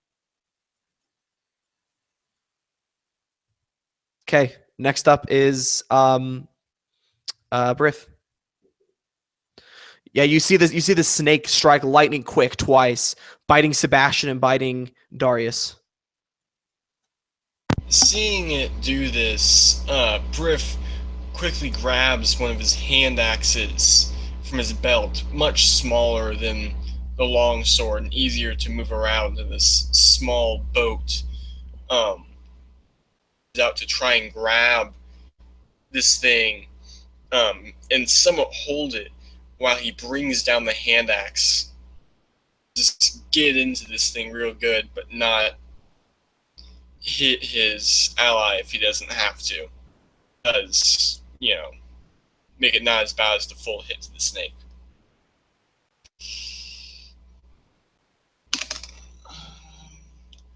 Ooh, alright. That's going to be a 23 to hit. That'll most definitely hit. Alright.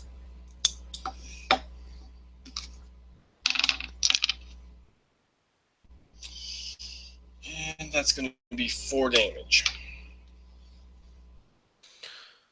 The snake, you chop into its back, and this purple green blood starts to drip down its side. It's very smooth. Midnight black skin splits open, and it drops off of Darius's leg side with a hiss, and its mouth opens wide as it kind of rears back away from you. Darius.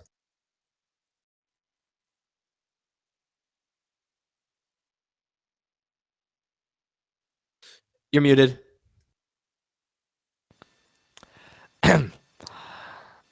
If feeling sort of the numbing effect of the poison just sort of coursed through his body and his flesh as it got pierced, he holds to his side with one hand as he draws his sword from the other hilt, just a sluggish movement, and he tries with all his force that he can, just kind of just trying to ram the blade into the throat of the snake as it rears back.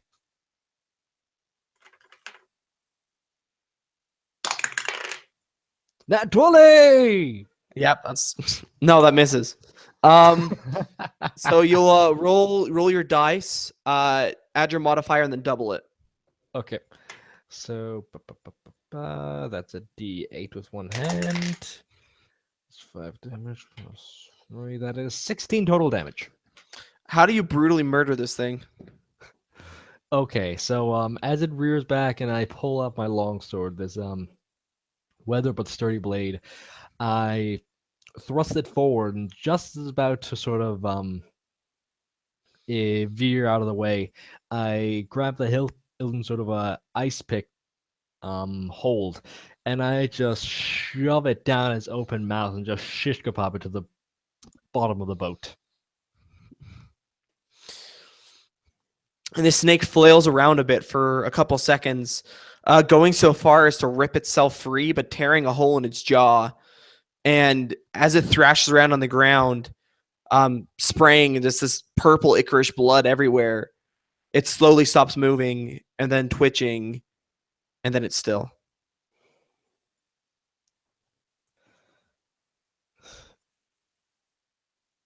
And yeah, not even paying the snake mind, just Darius is cursing under his breath, trying to keep the bleeding to a minimum.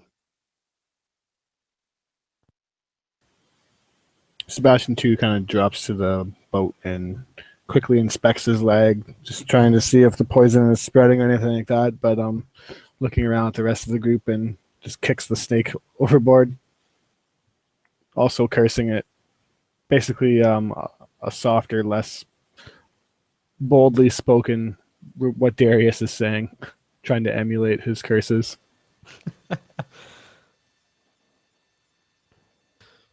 And Olbin is sitting there with his face white flushed with fear.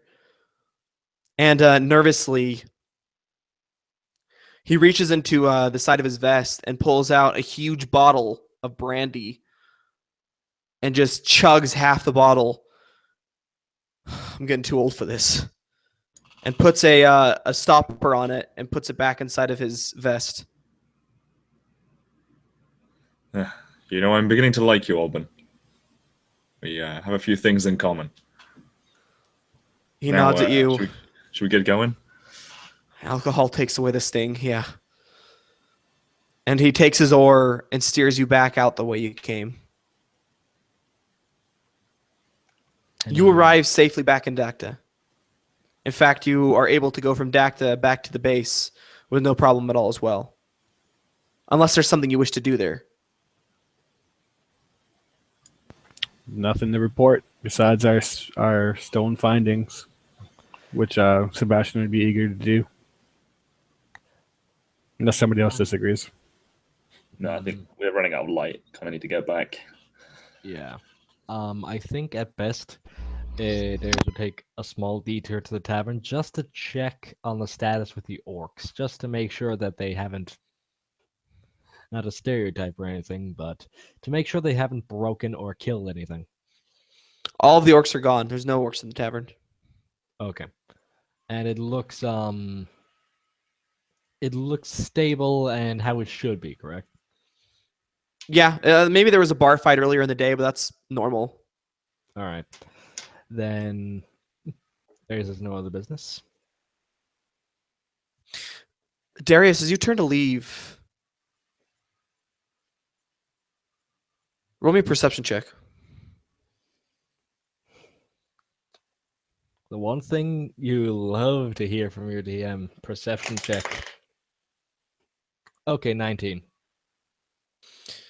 You see a man sitting in the corner with a chess set. He looks up at you and locks eyes with you. And if you were to start making your way towards him, he'd just shake his head and look back down. Okay. Do I recognize his face at all? You wouldn't recognize his face, but you would see a small black tattoo right beneath his chin. Okay.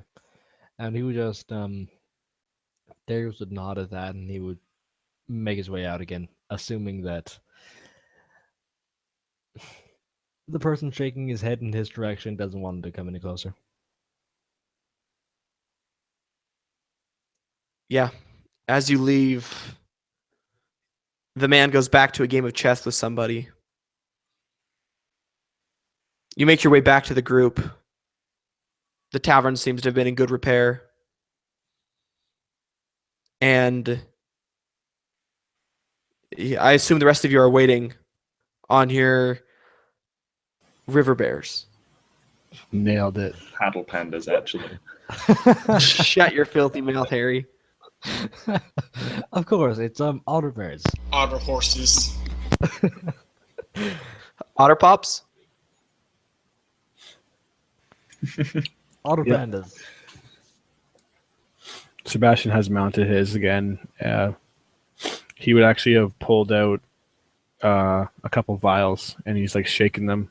One kind of shakes up, and it's this thick, black, almost inky substance. And he looks at that and shakes his head no and puts it back in. And he pulls out another one, and it's kind of like this clear, glimmering liquid. It almost looks like it has sparkles in it for some reason. And he hands it to Darius. As Darius gets there and says, "Here, drink this."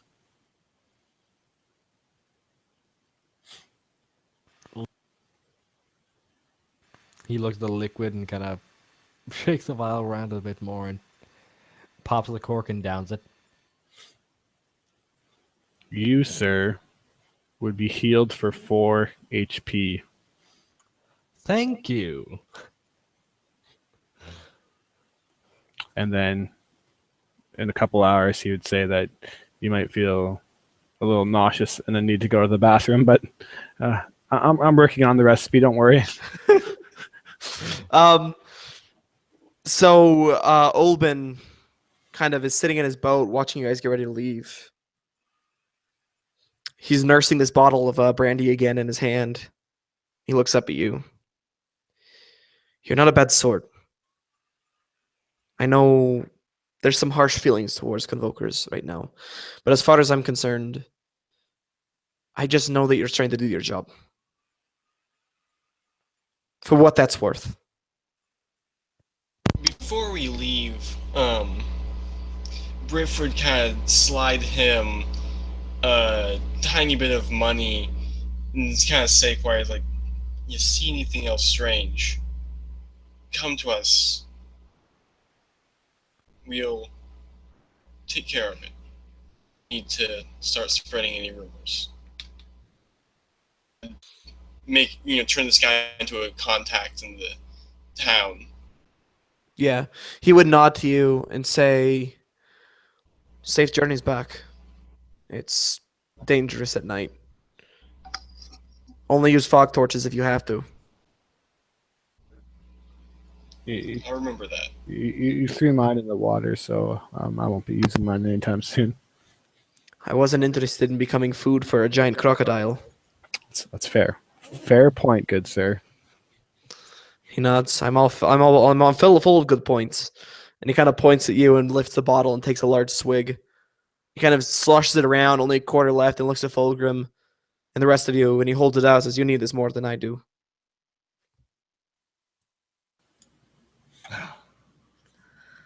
You, sir, a god amongst men. And he's going to grab this this bottle from him. Fulgrim, you know the rules. No river bear driving and drinking. You have to wait till we get home. You have to be a responsible dwarf. You can either take that off me, like take it off me, or you can shut up. And he just takes a swig. And Darius just looks at a Fulgrim's otter bear. I'm not calling it anything else. I'm calling it an otter bear. He looks at it almost sympathetically as he mounts his own, sort of pats the other one, hoping it won't crash. And if the otter bear could understand what was about to happen, it would be very afraid. Don't drink and drive, kids. Okay, your otter bear river bear Yes. still looks at you suspiciously, Briff, as you approach it, and with a great amount of goading and bribery, finally lets you climb on its back.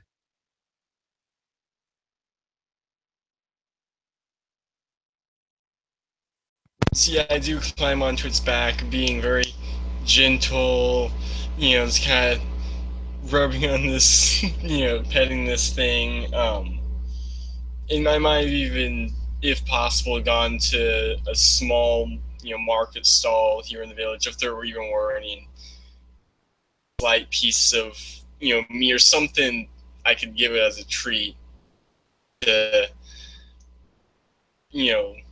warm up on him some and not buck him like before.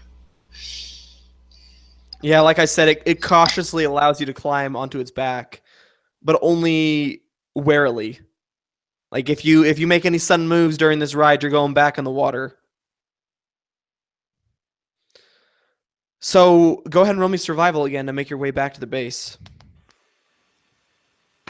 From all of us, or just Whoever you trust to lead. Fulgrim is drunk, so not him. Not Sebastian. I'm poisoned, so I'm sluggish, so I know jack of all. Briff, you would know. Alright, then I would take the lead, probably moving a bit slower this time. Making sure I don't upset my mount as we go. maybe even skirting alongside the very edges of the path, trying to get there a little bit faster, but at the same time as we move slower. So Yeah. You guys, you'll make it in time though, just as the fogs start to fill the swamp, is when you arrive back to the base. Just in time, as you see them closing up the hole for the river bears. The master, the owner of the bears, Jags, looks at you. I didn't think you were going to make it in time. Quickly over here, so I can unsaddle them. And as you brought them over, he would just unsaddle them deftly, one by one, store the saddles in this large iron and wood strong box, kind of half buried in the dirt, and kind of beckon you guys towards the gate. Quickly, they're closing up. All right, let's go then, boys. He's gonna waddle over to the through the gate. Again? He's drunk again? There's only like a quarter of that thing left. I would look. Empty, must be strong. I look back to my river bear and say, "Thanks for the ride, Bunsen." And Darius looks over to Sebastian and goes, still clutching to his side, still partly numb from the poison. And he goes, lesson learned from dwarves. Doesn't take much to get them drunk. Takes a lot to get them passed out. Indeed. And as you thread your way into the base to make your report to your wing commander, to Gadriel Thane, it's very quiet. Most people have probably gone to bed or are on their patrols on the wall.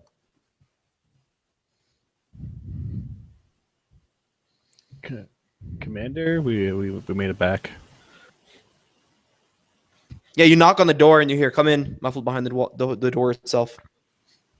Long creaking sound as I slowly open the door. Yeah, and as you step in, he kind of just nods to close the door again. Report, go ahead. Looking around, nobody else steps up. I'd step up and say, well, we went to Dacta, like you said, and, well, we're not seen... We're not very well liked, apparently. There was almost a scrap, but Darius was able to talk it down. And we talked to a fisherman named Oben, who apparently seen these mist giants, but we weren't really able to find anything besides a snake, which gave me a little tiny sting. But he watches you visually limp in the door, by the way. Yeah. And then, oh yeah, right. And then he pulls out his notepad. We found this. And I would hand him the drawing of all my etchings and runes, which probably, if they're not like an arcane user, wouldn't make much sense. Yeah, he kind of looks at it, and he doesn't understand any of it. He says, take it down to the study. Let the chaplains try and figure out what's going on here. But yeah, no giant mist people, Commander, sir. You use this long line of addresses for him, and he kind of just looks at you as you droll on and on and on. You put coming up with new ones. Says choose one, Williker. And then he looks over at the rest of you. Anything else to add? I would kind of step up there and say, yes. Just as a note, there were a number of veteran-looking orcs. Or half-orcs meeting at the tavern. When we returned to the village, they didn't seem to have caused too much trouble, but might be something to keep an eye on. He nods. I'll keep an eye on it. We'll send some more men over to Dacta tomorrow. Maybe see if we can figure out why there's so many orcs trickling into Talmor lately. His gaze kind of sweeps over the rest of you. And if nobody says anything else, He'd hand you back your notepad, Sebastian, and say, "Take it down to the study.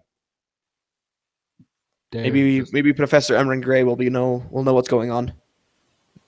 Yes, Commander. Oh, by the way, Squad 7. As you're kind of opening the door, he calls you back in. Squad 4 still hasn't returned from their patrols today. So, seeing as they were on wall duty tonight, it would seem that the responsibility now falls on you. I know. Double duty on the same day is difficult, but seeing as so many different squads have gone disappearing as of late, we don't really have much of a choice, and it'll be good for your experience. And he just looks at his ration and goes, I'd better get some antivenom or something.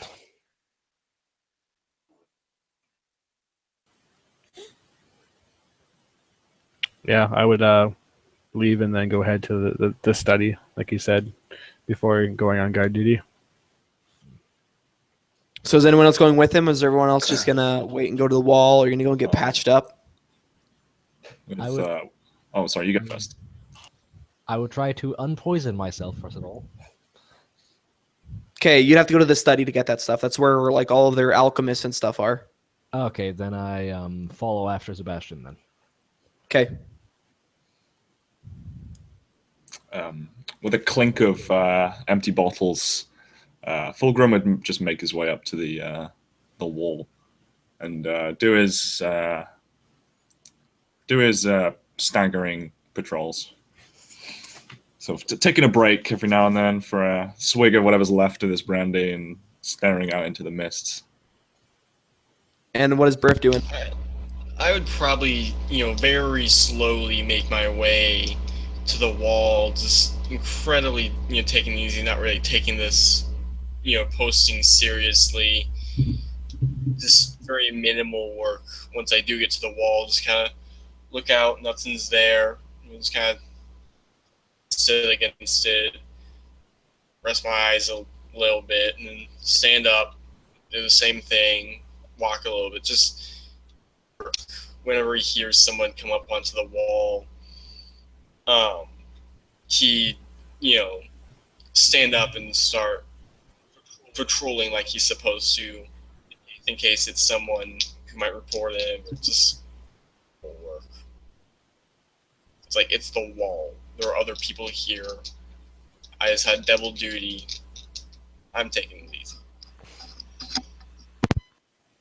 So we'll go to the two people who go downstairs first. You make your way down into the depths of the base to the study. And as you push this wooden door open, you're greeted with that sterile, overly clean smell. Several of these chaplains and alchemists bustle back and forth, working on their own various projects. The linguist, this Emran Gray, who he told you to take this to, sits scribbling at a table, obviously deep in his thoughts. Sebastian walks in, and as he smells this familiar smells, he takes a deep breath in and a sigh of relief as he's finally made it back to where he's most comfortable. Then he would walk up to Emran and just be like, "Excuse me, Emran, sir." He'd look up at you. Do I know you? My name's Sebastian. Sebastian Williker. Commander Gabriel Thane. He sent us out on an expedition to Dacta today, and we found these etchings on a rune. I felt magic, very powerful, but old magic. It was telling me something, but it was too old. I couldn't understand it. Does this make any sense to you? And I'd kind of nervously pull out my pad of paper. Yeah, he'd take it from your hand, kind of like look it over. As we kind of cock his head to the side, he kind of like sit back in his chair and lean forward again. You found this on a rock out in the swamp. Indeed. Where? In the Fete. The fetid waste. Yeah, indeed. He kind of looks back down at the paper, shakes his head. I need to study these. Do you mind if I take this notebook? He looks like he wants to say yes, but he doesn't. I'll get another one, I guess. I'll give it back to you. I just need to transcribe your notes over. Yeah, yes, that's fine. And He nods to you. I'll try and have it done by tomorrow. Can you tell me at least what it means? What you think it means? I can tell you recognize something. He would just look up at you and have that hardness in his eyes that's like, this is information that isn't privy to you. He looks like he wants to continue pursuing it, but he's no chaser of altercation, so he'll just kind of hang his head, push his lips like he wants to speak, but then just say, yes, Emran Grey, sir. He just waits silently as you keep standing there. Is there something else you need? No.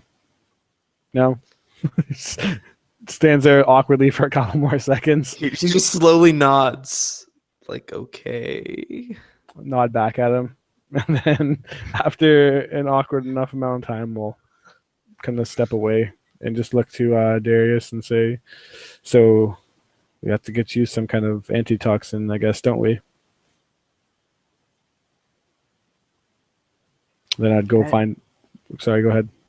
And he nods slowly before reaching into his pack, sort of rummaging in. He pulls out a smaller notebook, but completely unused, and he goes, I got it when I joined. I needed it. Really? I've already went through 5 of these. Thanks, Darius. And he, again, arcs an eyebrow, but nods. I could show you if you want. Here's like my entries of like our first week together. But then I'd say I would go find a scribe running around and ask if they could fetch some anti-venom, antitoxin for Darius. Show him the bad snake bite.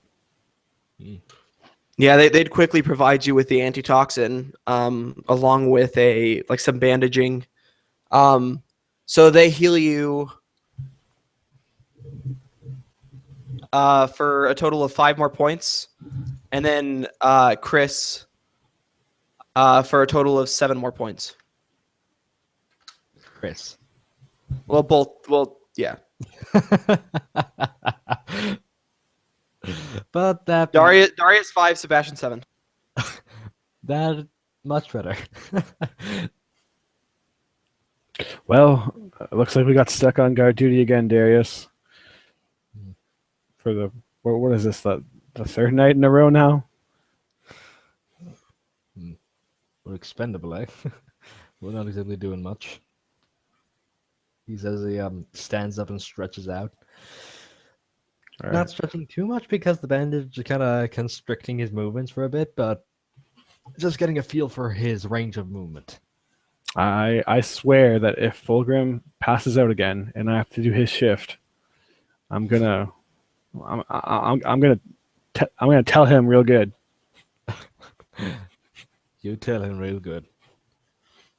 And then we walk and join, hopefully. Yeah, he just pats you on the shoulder and goes, as we walk, you did good out there with the rock. You have a role to play. Whether you're good at hitting things or not is quite irrelevant to being a Convoker. Apparently I landed a good shot on Fulgrim. Did you see that bruise I made? I didn't think I had that in me. Cheap shots always help the best. Thank you. And he nods. Just a solemn nod. As you're making way up the stone steps towards the open air, towards the wall, Fulgrim and Briff, you're up there on patrol. Fulgrim, as you kind of wander around a corner, you see a guard kind of leaning out over the wall, his eyes squinting. He looks over at you. Come here. Do you see this? He'll waddle over and peer out into the mist. Make me a perception check at disadvantage. What am I meant to be looking at there? That is a total of 5. You peer out into the mist, and you can't pick out what he's trying to show you for the life of you. There's something moving out there, big. See it? I don't. Does it look like a giant? No, just some sort of shadow. But big? I can't really tell. There's a lot of trees. Something, though. Might be one of those sissy lizards walking around. No, probably nothing to worry about, man. Freaking Kristen leaning in like... he kind of just looks at you and I don't know what it is. But there's something out there. You think it's the other patrol coming back? Maybe let's keep an eye on it. I'll go tell everyone else on patrol. Yeah, and as you start to turn to move away, Briff, you've seen them leaning out. What are you doing? I kind of stand up and, make my way towards them. It's like, hey, you guys see something out there? Let me take a look. And I kind of peer over and see if I can find anything. Well, as you approach, the man, he kind of turns and looks at you. As you said, you see something. He's like, yeah, there's something out there. He kind of turns to look, and you watch as a massive circular shape comes flying out of the shadow and blows a hole through the top of the wall, crushing this man and taking him off the edge of the wall. As a boulder is thrown from somewhere in the swamp. Fulgrim, as you're standing next to this guy, you feel the wind as it passes by you.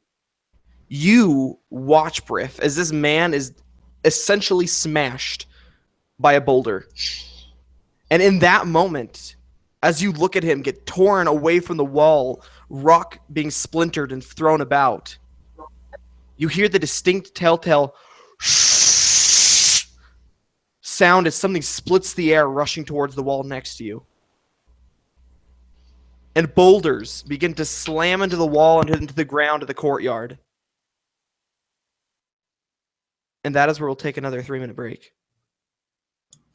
I knew it was the Cliff of Hangers. It's only 3 minutes. Come on. Yeah, so feel free to grab a drink, go to the bathroom. I need to grab some medicine because my throat's hurting. But we will pick back up in 3 minutes. Ugh. So,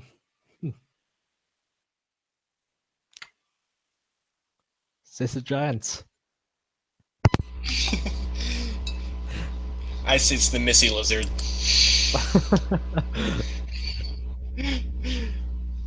Okay, I swear.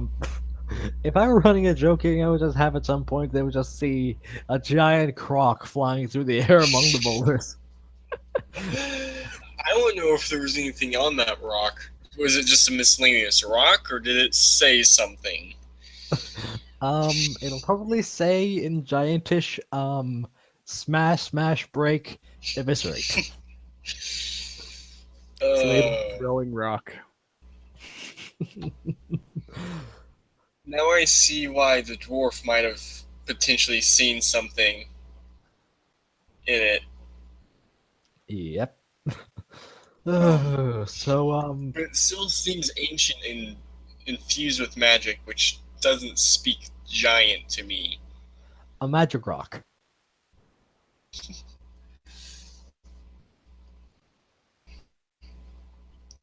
Wow, I just had a surge of deja vu.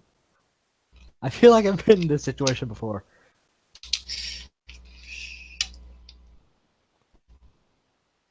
Well, how do you solve it? You don't solve deja vu, you just wait until it goes away. I mean, the situation. Do you Oh, remember? that. Oh, I don't know. I think I just remember an early morning game where someone had that exact icon of yours. really? Hmm.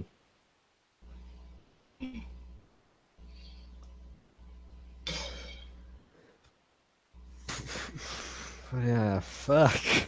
He's laying it on thick. We're not getting a break. You know what? I signed up for this. I knew it was going to be something good. We're the Convokers. We're gonna take some badass shit. Yep. Well, we're a story about Convokers. We're not Convokers yet. Yeah. We need at least 5 more Didn't levels for even. that. We're just. Would have been No. We need 2 more levels, and then we become. And then another 3 Convoker. after that. Okay, become we full technically count as form. Convokers at level 3. It would have been great if we would have panned back to the Wayward Wanderer and the guy telling the story was like, and then the snake viciously bit all of their throats and killed them all in that boat. That's how we end this Now, thing. yeah, it's like now before next month, guys, I want you to roll your new characters that you're gonna actually be playing with. You're going to be level 12 and all badass, and you make. And you got your badass griffins with magic fire breath, and He needs griffins when you got city lizards. Or rocks. so we're gonna run rocks. Oh, that's very nice of him to point out where we're gonna Don't say anything. chat. Yeah, I kind of guessed.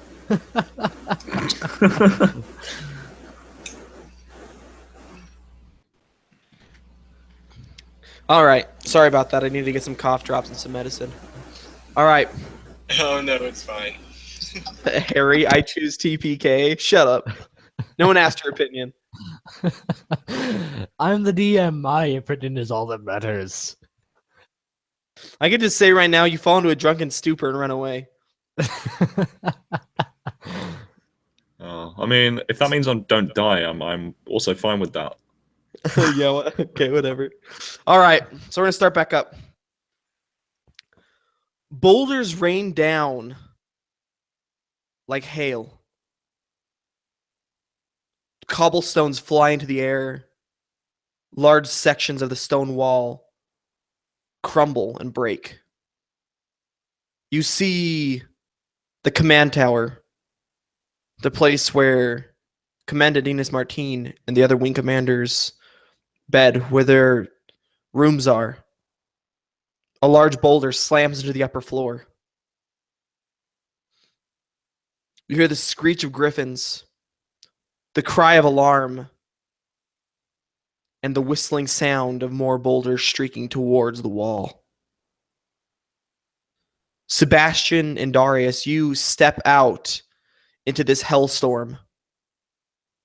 A boulder slams into the ground not 10 feet away from you. As you look skyward, you see them like dark dots on the horizon, falling swiftly towards the earth. You watch as another recruit runs across this open expanse, this battlefield of sorts, being rained down upon by artillery, and is crushed immediately by a boulder. You watch his hand struggle and then go limp. You watch doors fly open.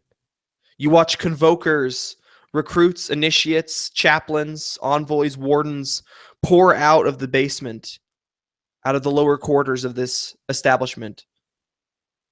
Several of them sprint towards the roost, the place where all the griffins are held. Several of them run to the wall. Several of them just run. A good many recruit simply flees in terror.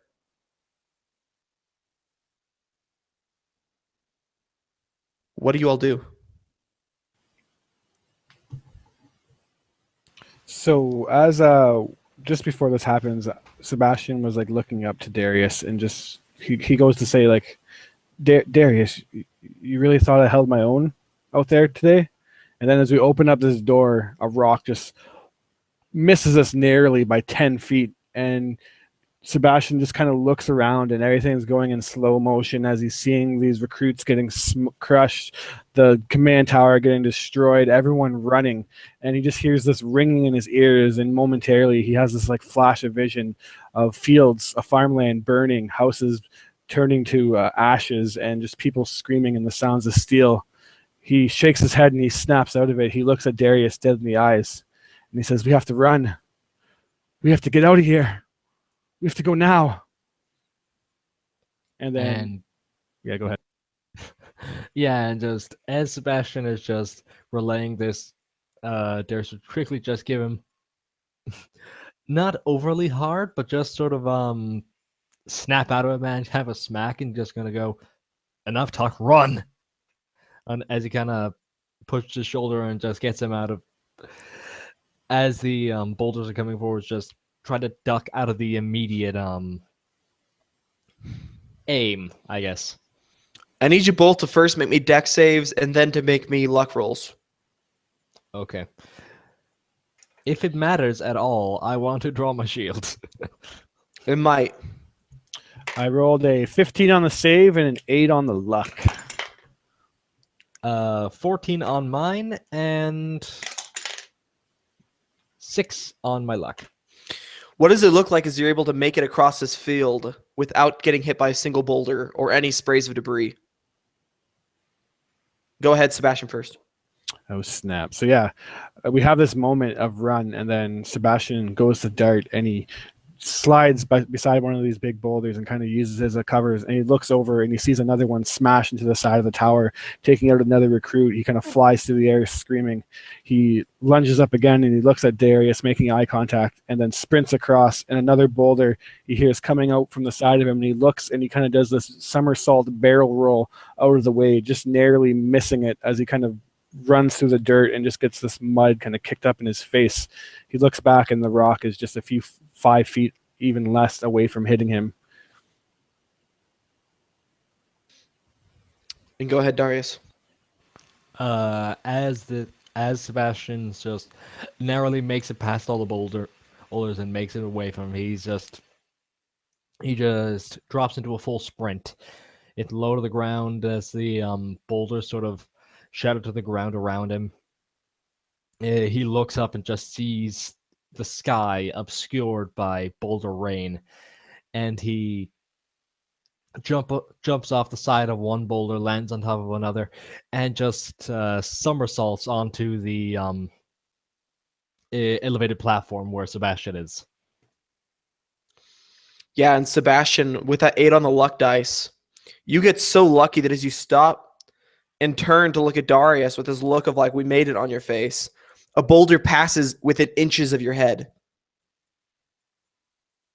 Just the whoosh as my hair just like blows in the aftermath of the rock, and then my words cut off. I look at Darius, stone-faced, realizing that I don't have time for such pleasantries as admiring our luck.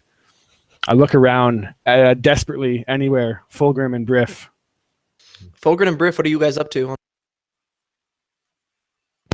Up on the wall, I see these things coming, and my first initial reaction is to dart to where I had all of my gear resting, against the side of the wall just a moment ago, and I just throw them on, just making sure everything's here, keeping my longbow that I normally don't use at my side, and I peer out to see just where are these things coming from.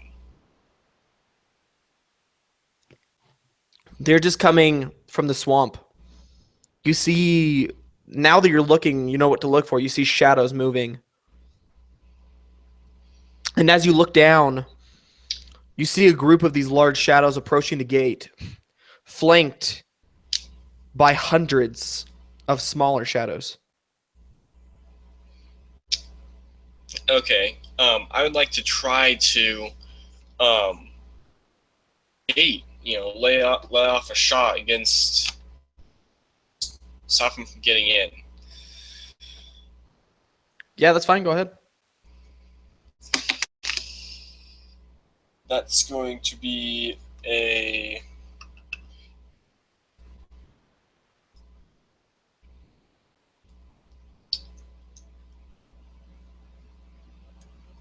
Frozen in time. Wait, so what'd you get? 11. Oh, Hit. okay. It cut off or something because I didn't hear what you said.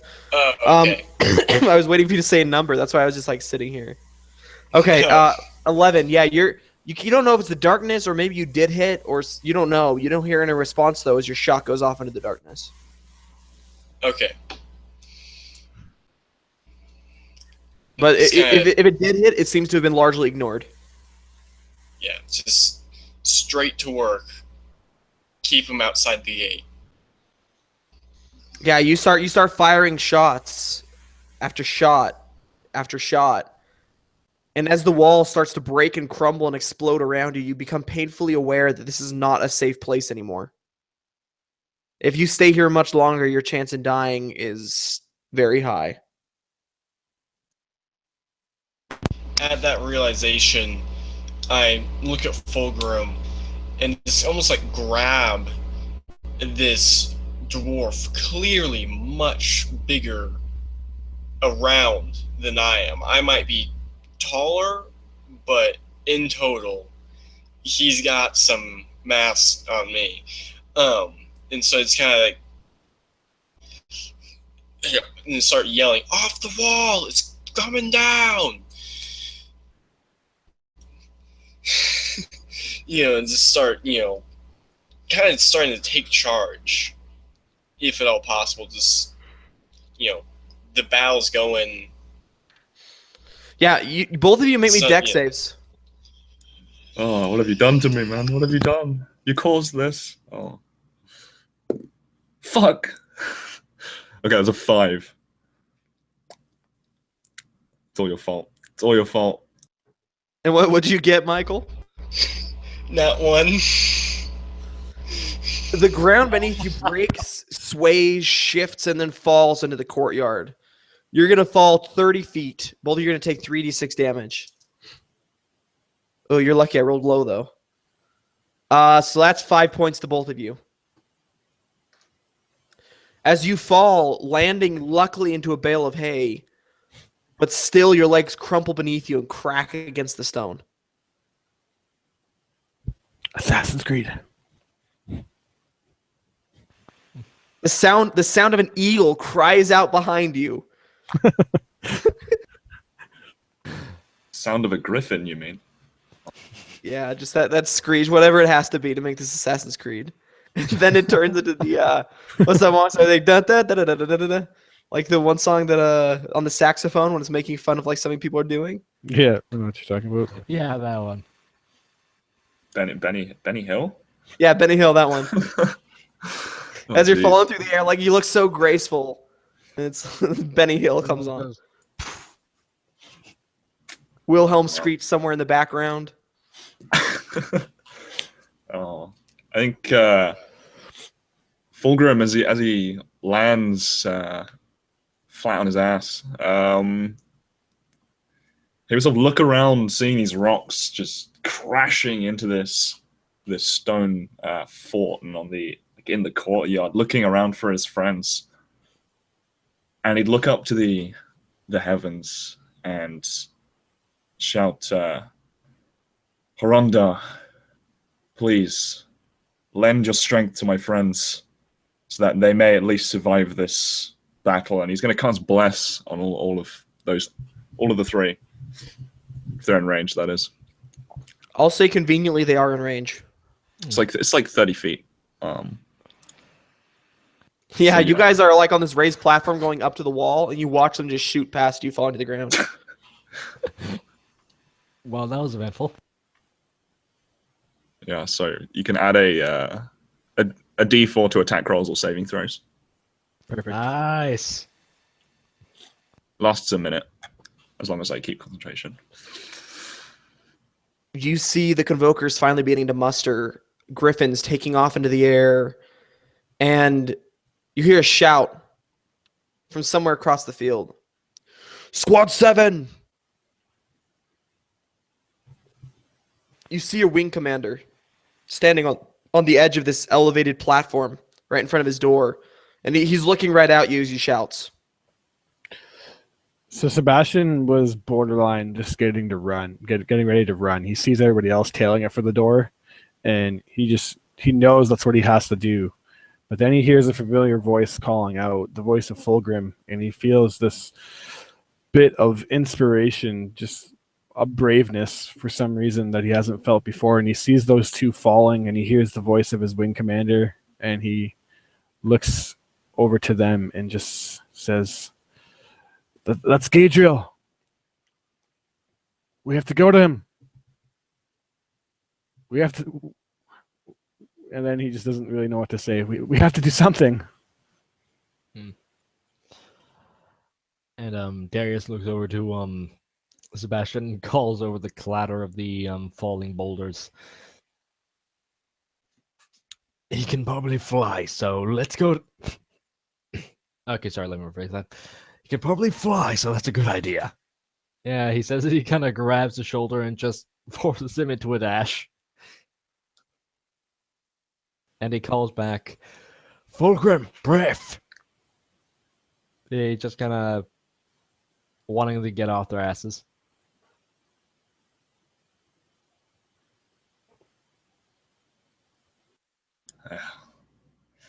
Fulgrim would pick himself up, helping Briff to his feet. Come, see if we can't do something at least, and grab him, sort of help each other over to the commander. Yeah, I definitely just kind of get up, and at first almost, limping. That was not the most graceful fall I would have liked. And then it's kind of running towards this, seemingly safe place, blindly running. Like the whole time I'm, got my eyes up, watching and trying to dodge as best I can, making it across this opening.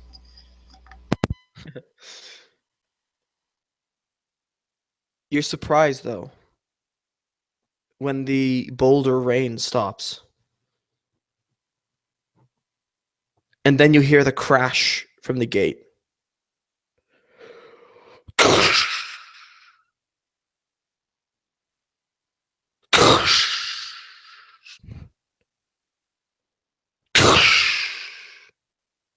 And you watch as it starts to bow inwards and then bounces back. And as it bows inwards and bounces back. And as it bows inwards and splinters and stays. As you sprint across the field. Gadriel looks at you and hurries and runs inside and comes back out. He forces a letter into the first person who arrives' hand. Professor Emran. Get Professor Emran and get out. This is not your fight. You cannot do anything here. It is more important that he gets out. And maybe seeing a bit of that flare, a bit of that fire to fight. Whose eyes would he see that in?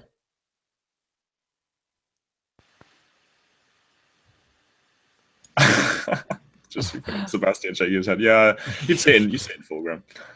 Definitely. Yeah, he'd grab you by the beard. Ow. Maybe not understanding how much of an offense that is among the dwarves.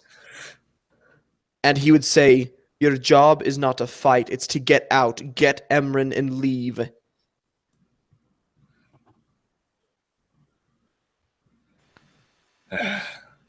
All right. Do not come back until the fires are gone or until there's no fighting left. Where do we go? Viator. Viator, take Professor Emran to Viator. How do we get there? I don't know. Figure out your own way. And as he turns and runs back into his office, obviously a dismissal. Yep.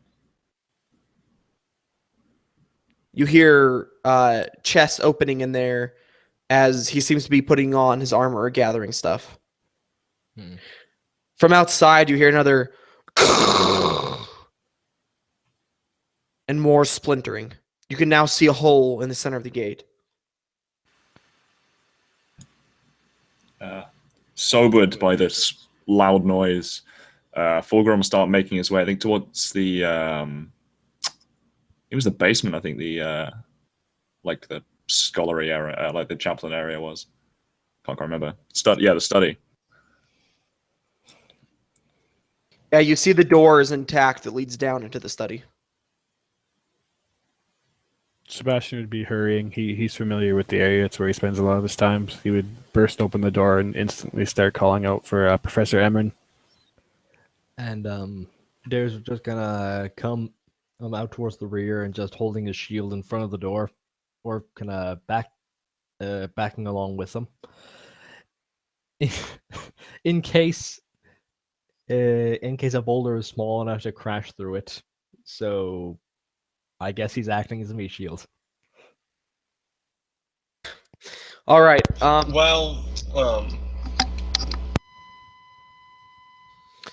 was gonna say though, as you start to go down the stairs, you hear one last crash and the thump of wood as the gates fall in. While Sebastian and Fulgrim get this scholar and Darius kind of blocks the entrance to this area, Briff would go further into the building, knowing that there probably, correct me if I'm wrong, is some sort of a back entrance for emergency situations like this, where people need to escape. Kind of scout ahead in the building and make sure that none of the hallways there are collapsed, and just sure everything's good to go so we can get out of here as fast as possible. 2 of them are collapsed, 1 of them is not. Yeah, so he would definitely figure that out and return to the others once they've got this scholar and lead the way to this door.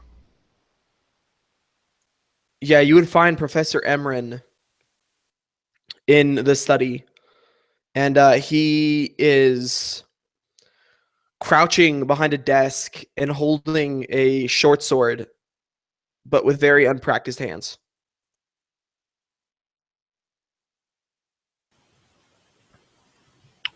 Professor, we have to leave. We have to leave at once. Commander Gadriel sent us. We have to go to Viator. Please hurry. They'll be upon us at any moment. As he says this, by the way, Darius, you watch as a horde of creatures, of people, of orcs, of giants, some humans, and other figures that you can't quite make out come pouring through this doorway, this gate. Professor Emran looks up at you. What's going on out there? We're under attack. Darius is kind of at a loss for words as he hears this down below, and he's looking at the just the horde piling in, and he calls down.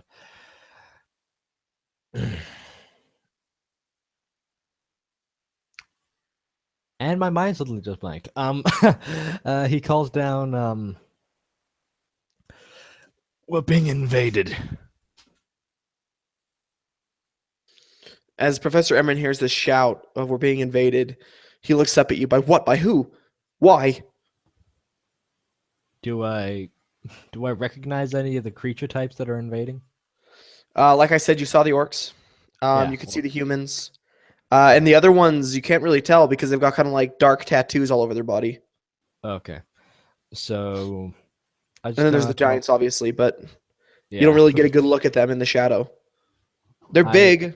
You can't really tell what they I are, can't though. re- Yeah. So he would relay that. He would mention, or he wouldn't obviously mention the things he can't identify, but he would mention the giants. He would mention the humans and the orcs especially. And Sebastian would say, almost in a panic, it doesn't matter. They're dying. Everyone's dying. We got to run. We got to go now. Commander commanded it. We got to run. Everyone is dying. He just collapses to his knees and puts his head in his hands. I didn't sign up for this when I came here. I didn't sign up for this. Neither did I. Now get it together and let's run. Fulgrim's just going to go ahead and just try and pick this guy up and help him along. Go ahead and make me an athletics check. Yeah. Just gives no fucks that this guy is way higher up the command chain. The keys to this party give no fucks. That is a total of 16. Yeah, easily. Yeah, you pick him up, throw him over your shoulder like a sack of potatoes. Yeah, he's going to start making his way out. Sebastian, as you followed Fulgrim out, you would see something tumble from his hands from Professor Emrons. Give me that notebook. Yeah, it's a large notebook. Swipe. Not yours. Look back expectantly at the desk to see if mine's still there. There's a bunch of notes. You'd have to search for it. Searching. Roll investigation. Very important. 16. You find it. After a hasty minute of searching, of throwing papers on the ground, you find it. Roll me a perception check. Rip. Not so much on the perception side, but I'm really excited I got my notebook back. Yeah, in the enthusiasm, the excitement of finding your notebook once more, you only get a glimpse of the paper sitting on this desk before you turn and leave. Sorry, go ahead. As they get this guy, he's thrown on the dwarf's shoulder, and we, got any important notes that he might have been working on. Briff, hurries back. It's like, all right, I found a way out. We don't have time. It's only a matter of time. Yeah, it's gonna collapse eventually. Hey, come on, it's kind of, hurrying them along. It's just, time's ticking. So. Sebastian is hurrying it. So you're taking a different door than the door you came through. Yeah, I'm trying to lead them through a back door to where the attackers, probably aren't going to be watching for us, especially such a small team. Okay, Darius, then. What do you do? Do you leave the door? How do you lock the door?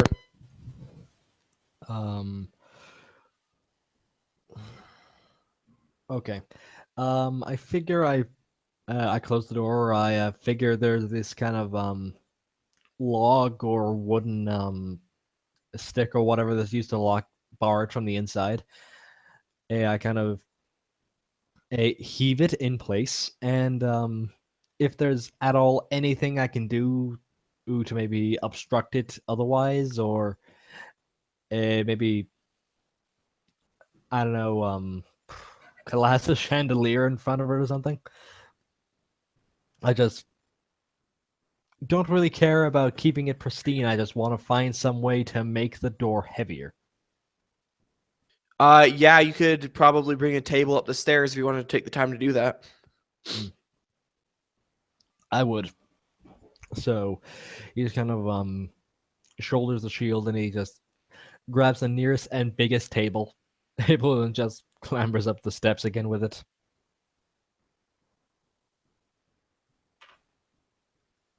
You're muted. Oh, so you pick up a table, you slam it against the door, and almost immediately upon doing so, you start hearing things slam into it, trying to push it open. As you follow Briff down along this corridor, you come into another large open room. This one's completely devoid of life. There's nobody in here. Through another door you go, and then into a long corridor. As you're running, you hear the sound of splintering wood, and finally the door smashes open. It's a good distance off. They probably didn't get through for a couple of minutes. But as you sprint down along this corridor, you see a hand on the ground around the next corner. And red blood slowly pooling out from behind this corner. Is this what Darius sees? Whoever's in the lead sees it first. Yeah, I would see it, and just immediately think nothing of it. This is probably a turn we need to take in order to get to this exit. And I just go around it. I might look to see who it is, but slowing down. People are on our tail. I want out of here. As you turn this corner, you see on the ground that it is in fact another Convoker. This one is dressed in the clothing of probably somebody who's bedding down, but he wears the clothing of an envoy. So he was obviously not just some measly recruit or initiate. But you come face to face with two hulking green creatures who look up in surprise as you turn the corner. And your eyes just lock on each other. Roll initiative.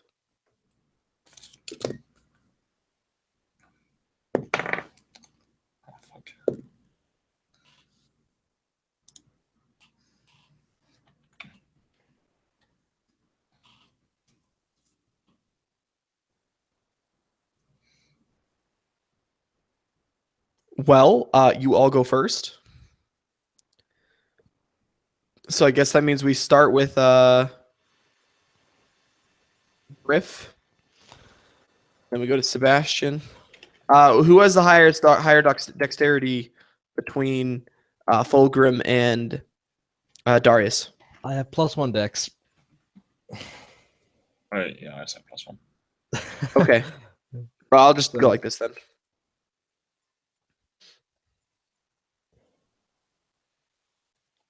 Okay, go ahead, Briff. Alright, so I, turn the corner, holding, long sword in my hand, just kind of by instinct. And I see them, and this body on the ground, and my just, alright, going for it. And before they even probably get a chance to see me turn the corner, I'm going to try and slash at them, and for a 12 to hit.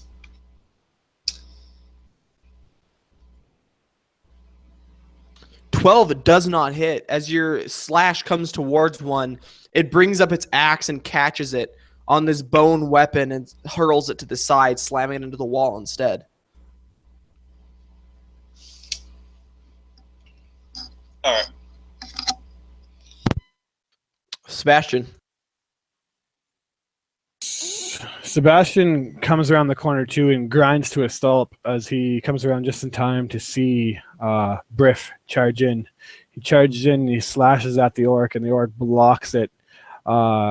Almost like instincts kick over now, and Sebastian reaches behind and he pulls a crossbow and he holds it and he readies the bolt. And as he looks, he's visibly trembling. He thinks that he's went through the training. He's shot this 100 times at a target. He was never that great at it, but he knew this day was coming.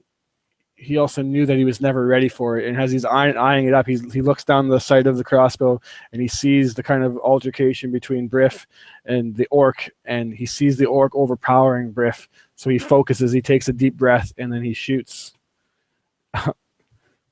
and he rolls in that one. What kind of a crossbow is it? A light crossbow. So that's 1d6, right? Or is it d4? D8, apparently. Oh. The hand crossbow is a D6. Yeah, no, it's a light crossbow. Okay. Sorry, Griff. Go ahead and roll me damage.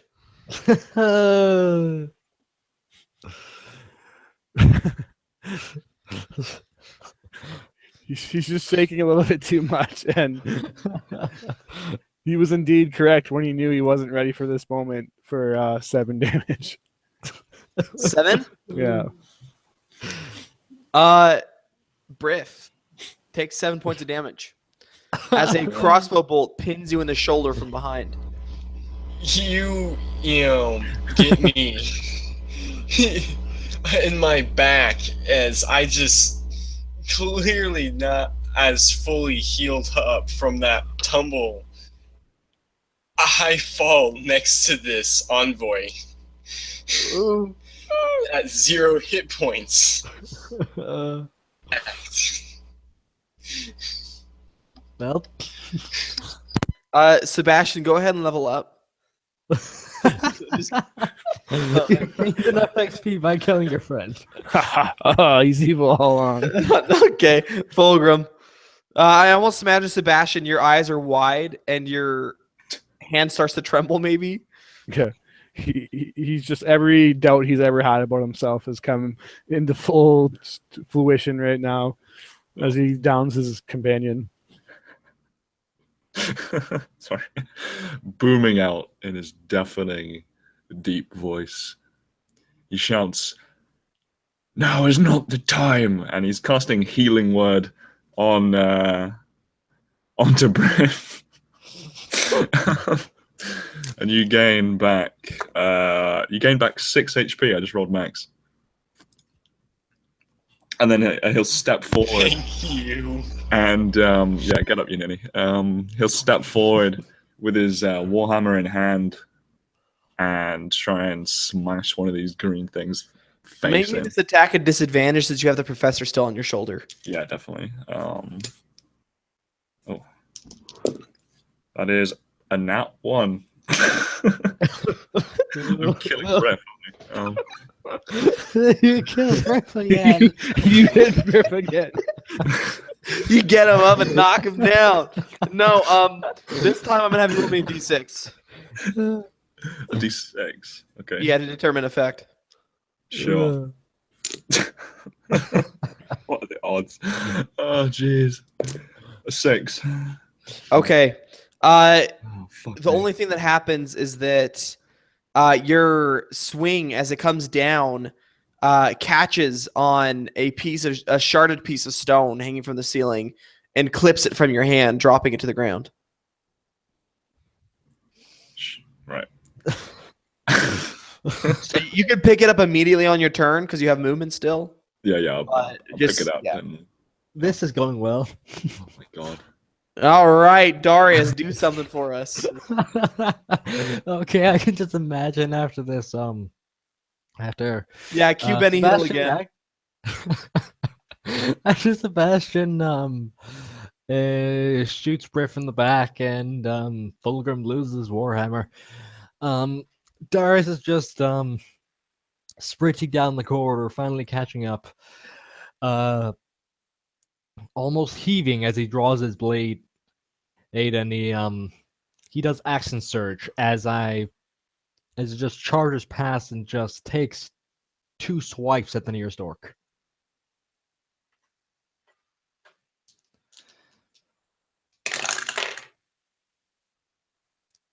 Uh, 16 and a 19 respectively on the die. Hold on. Action Surge is a 2nd level ability.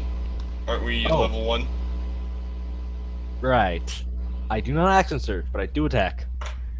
I'm gonna roll that Okay, again. just because I wanted to roll point both that at out the to same you. time. Okay, sorry. I'm used to being higher level than level 1. Oh, no, that's fine. Just wanted to point it out. Okay. That's a modified 19.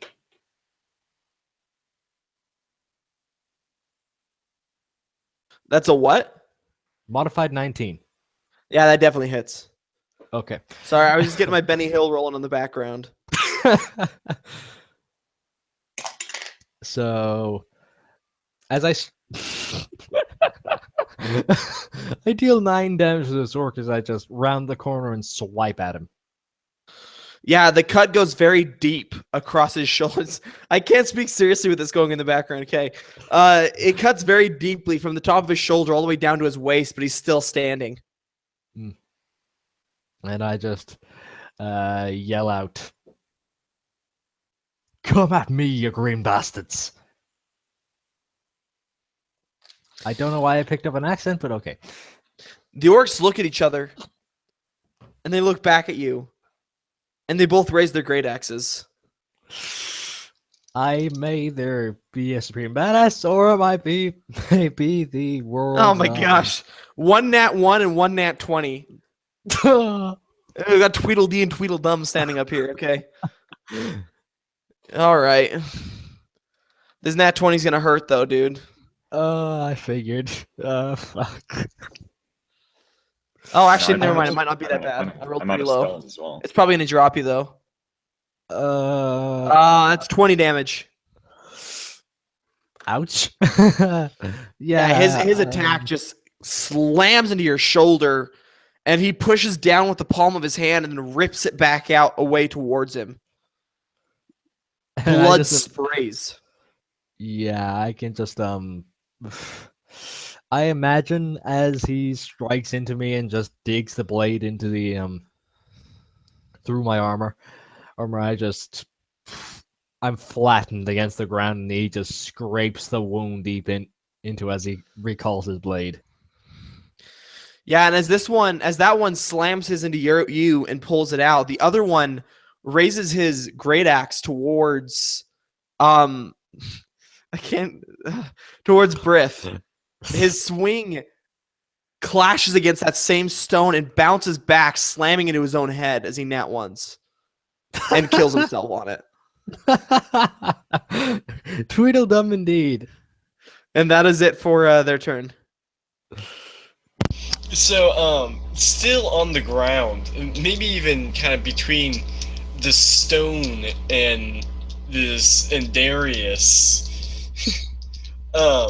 I'm going, Griff will stand up and kind of look back, thinking back, is there any other route out of this place, that I can possibly take?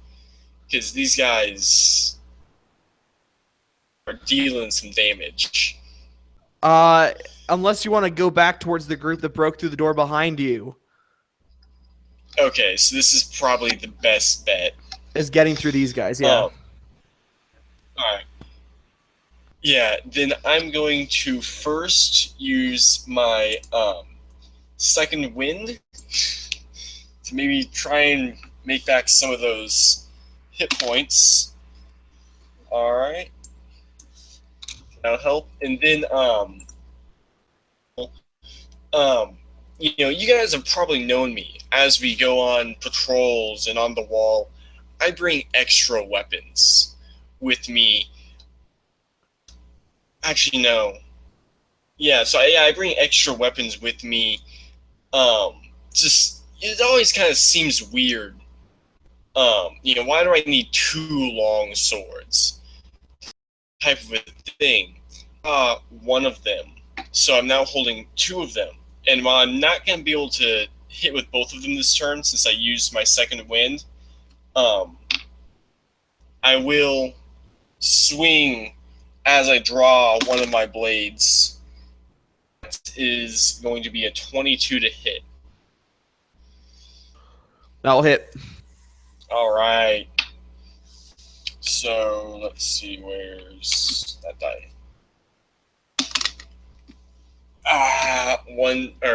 3 points of damage. Yeah, you score a hit on this guy, but he kind of jumps out of the way, so it's only like a stab into the shoulder. He still grunts, that same kind of black blood dripping from his wound, and he snarls his teeth at you, these bone earrings swinging on the side of his head. All right, Sebastian. Oh God. Seeing Briff somehow come back up and engage on this creature again, Sebastian tucks away his crossbow. He's not going to take the chance again of getting his group killed. And he'll start walking forward. He looks back, wanting to run that way, but he again sees Darius go down. He knows he has to deal with this orc, so he moves forward, and normally he reaches into his bag and he pulls out the vial that he's seen in his vision of the tentacle creature, this orange mist, almost looking like kind of like a bonfire inside of a vial. And normally you would chuck this thing, but he's gonna walk up to it if you're okay, and just to ensure that he doesn't hit Briff again, he's gonna smash this vial on the orc, like right into the creature's face, risking burning himself, and probably indeed will burn himself, but he doesn't want to hit Briff again. So make me, Make me a no. Never mind. You're just gonna instantly subject yourself to a fail to give him a fail. Also, I'll say. Yeah. Okay. Go ahead and roll your damage. All right. This will be the damage you both take. 4 fire damage as I just slam it in its face and just try to burn like its eyes. But as I do so, I just feel this immense heat and the boiling of my flesh on my bare hand. Yeah, your hand starts to burn as this alchemical fluid spreads to your body, to your legs, to your shirt, and you feel the tongues of flame licking at your skin. You feel blisters start to form on your body. But this orc screams in pain as you essentially crack an egg over its head almost. And its body starts to combust as it screams in pain. Is that it? Yep, I moved in, did that. All right.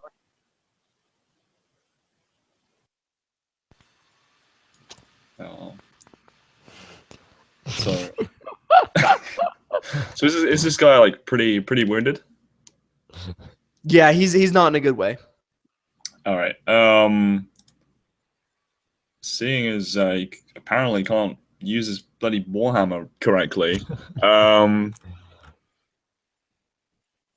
he'll sort of whisper to himself, "Arondel, please punish this fool who dares attack us." And you'll see this sort of flame, like radiance appear on his face, sort of adding to the pain that Sebastian has just caused. He needs to make a dex save as I'm casting Sacred Flame.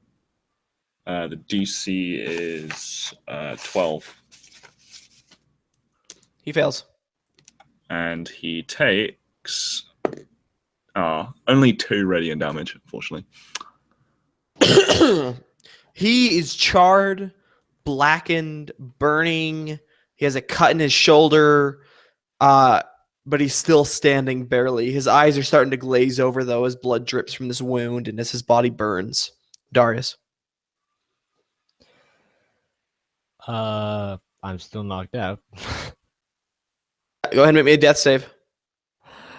Okay. Don't nat 1. 11. That's 1 success. The orcs. This orc, realizing he is probably dead. There's no way he's saving himself. There's no way that he is going to make it out of this fight alive.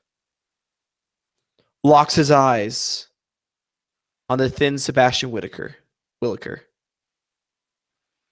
And his gaze focuses on you. His eyes lock onto you as he raises his great axe for one last swing, which is gonna hit. That's like a 24. No, my AC is hyped. Oh, so it misses. No, I'm just kidding. Oh, Are 12 we plus 4, 16. 16 damage. His great axe crashes into your side, splitting your leather armor and ripping into your flesh. What is Sebastian thinking as he goes down? The last thing he sees as this burning is going on as he flashes back to a burning village. He hears the cries and screams of people. He hears the raiding of orcs and other barbarian creatures, and he sees a woman basically on her like hands and knees crawling away, reaching, and she's just screaming run as a barbarian comes up behind her and slits her throat. And then he's just standing there looking at this in horror, and then the moment snaps out of it, and what he sees is this orc landing the great axe right on him, right in his shoulders. And just you hear the crunching and smashing and gushing of skin ripping flesh, and he just falls down, seeing this woman yelling for him to run. And as you have this flashback, you remember the most disturbing thing about this scene was that the barbarian smiled. And as this orc's axe slams into your side, he smiles one last smile as he burns to death in immolation and collapses to the side. You are now out of combat.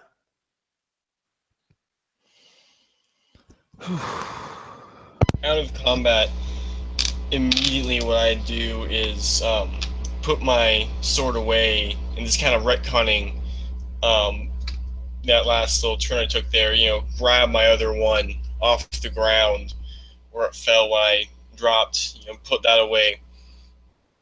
Darius and Sebastian, and try and make sure that they're stable. And Yeah, you can roll me medicine. All right. And a Fulgrim, if you want to try and stabilize one. Do you have medicine, Fulgrim? I have proficiency in medicine, yeah. Yeah, so you can instantly stabilize people. Oh, okay. Yeah, I'm gonna go for Sebastian, my main man, buddy, man. Love that guy. Yeah, you guys stabilize both of them. All right. Better not be dead, man. You better not be dead, Sebastian. Not gonna be Their happy. breathing is very, very ragged, but they're alive. I'm imagining it as the great axe plowed into my chest, and the armor that was covering that bit collapsed in with the wound. Yeah, it's very much so almost a part of your shoulder now. Harry, on your shoulder, the professor says, "Put me down." Yes, sir. He puts him down on the ground. You hear the footsteps behind you. And as the professor walks around the corner and gazes down at the barbarians, at these creatures charging towards you, not necessarily barbarians, you don't know what they are, but at the orcs and the other enemies charging down this hallway towards you, he reaches into his satchel. And Sebastian, if you were awake, you might know what this is that he pulls out, but it's a small vial. Inside, a swirling blue and red liquid turns and churns. And as he looks towards them, he looks back towards you all and says, "You might want to cover your ears." And he throws it into the center of them. A deafening explosion fills the hallway as it collapses, and as these few enemies of yours rush towards you are annihilated.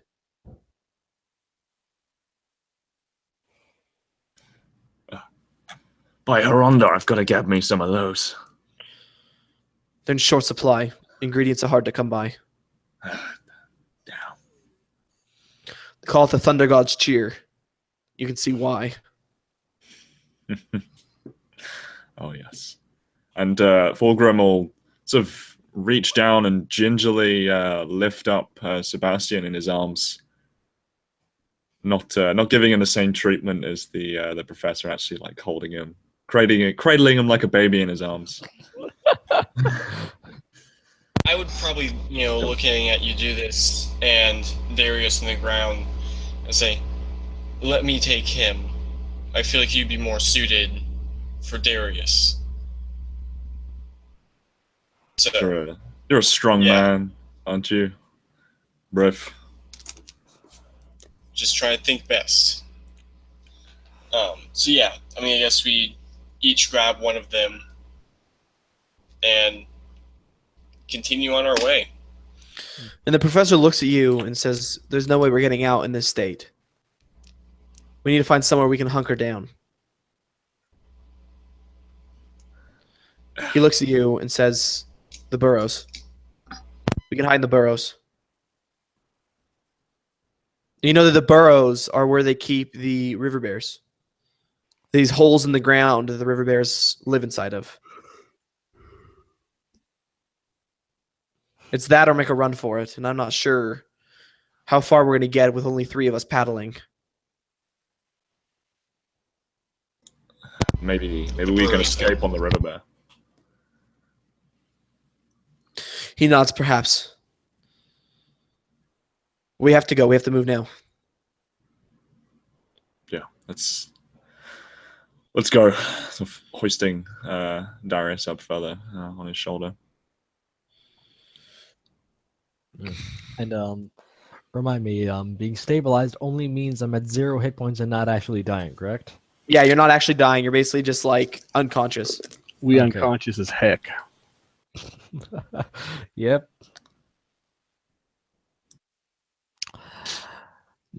As you make your way up the stairs towards the open courtyard, a familiar figure ducks around the wall. Commander Gadriel Thane. Gadriel looks at you. You got the professor, good. Come, hurry. I'm not very occupied on this sort of side of the courtyard currently, but if we hurry, maybe we can. And as he says, maybe we can, the wall that he's hiding behind erupts as a stone slams into him. As he's crushed by this stone and this wall that compound into a massive brick wall of force.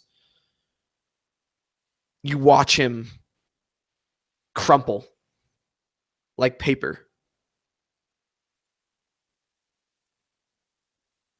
He lets out 2 ragged gasps of air before he dies. His hand, before he passes, seems to claw at something around his throat. And he pulls out a small locket.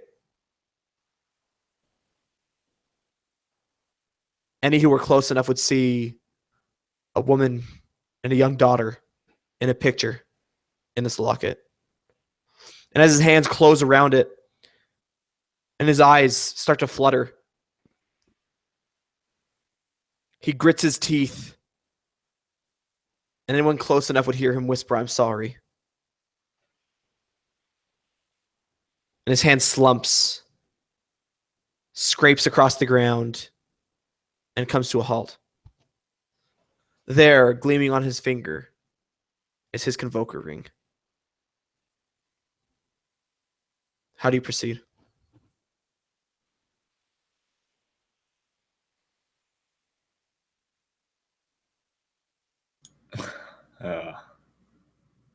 Well, it's kind of difficult because we're both carrying unconscious, useless teammates. But I think thanks. I think that Fulgrim would try and either get the locket or the ring or something to remember this man's bravery. Just grabbing whatever's easiest. Perhaps then the Convocation will honor his sacrifice. Yeah, you could easily take both if you wanted to. In fact, if one of you were to take the ring, the professor would take the locket from around his neck. Yeah, I'll take and slide his eyes closed. I'll take the ring.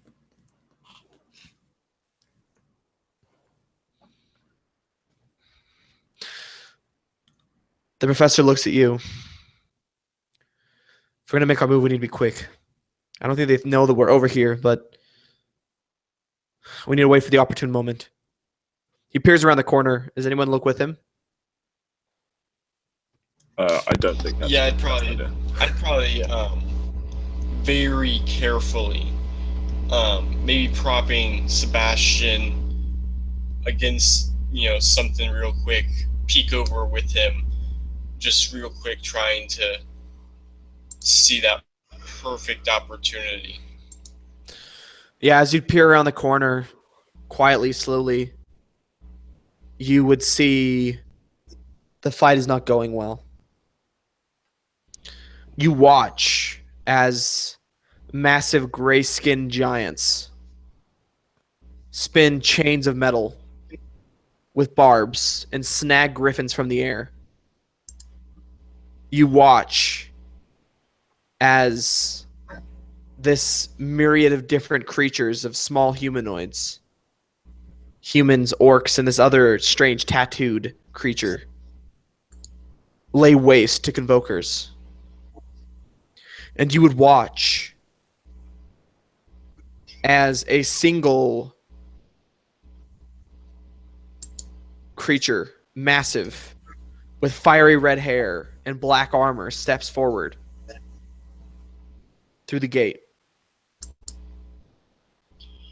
He approaches the center of the courtyard as the fighting dies down. And fast on his heels is a white-skinned orc.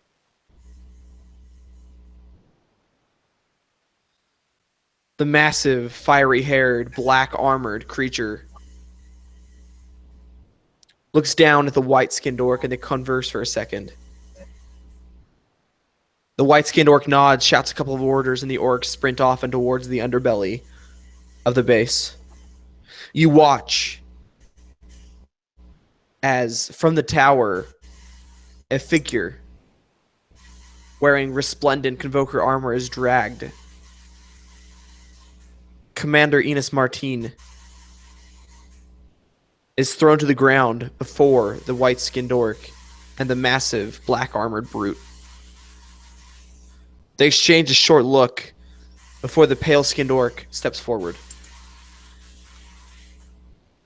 You can't hear their conversation, but you watch as he reaches out and strikes your commander across the face. He looks over his shoulder and nods, several orcs approaching, handing him a myriad of items.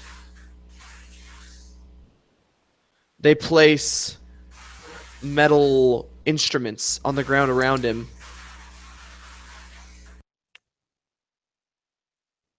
And he goes to work. Your commander's screams fill the courtyard. And you are left standing silently waiting for the opportune moment. You watch Professor Emrin, his fingernails tightening in the doorway as he watches them torture the commander. The other orcs just kind of laugh, smiling, looking back and forth at each other, almost relishing the screams. The giants continue to pick or pluck griffins from the air with their massive chains.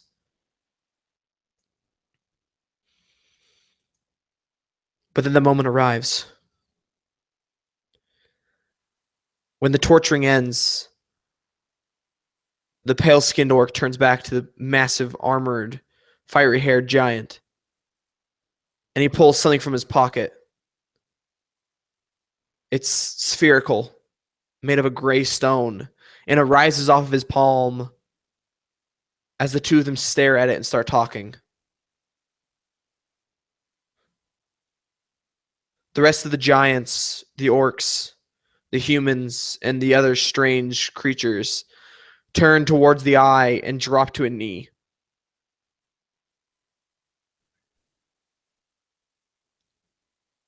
The stretch is open to the back gate.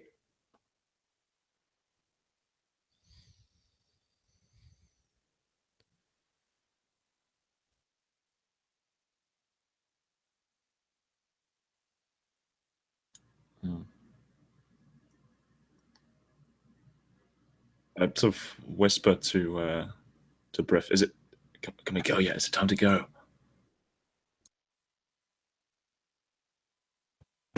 I look back at him, just kind of sighing, but not nearly as shaken up as the professor. I think this might be as good a chance as we're gonna get. I say we run for it. So with that, he and waits for you to be ready so we can all book it together.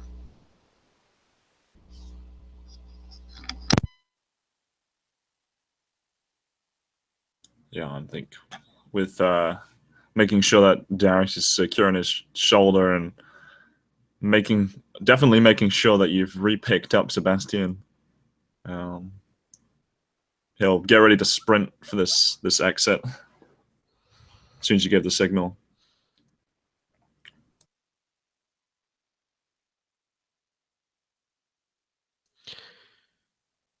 And as you watch them all turn towards the stone eye, that perfect moment presenting itself, I'm assuming you give the signal. Yeah, definitely. Yeah, I'd give the signal and I'm running for it with everybody. You sprint towards the gate. Their focus isn't on you anymore. And you make it through. You run down towards the burrows. The tenseness, the explosion of activity of the night has caused the river bears to go crazy. Several of them mill about, but many of them have already fleed.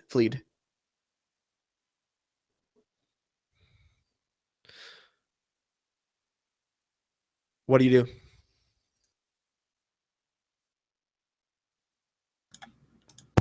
Seeing them in a frenzy, I look and I think, I turn to the other two and say, why not just grab some and run now? Better to get some distance.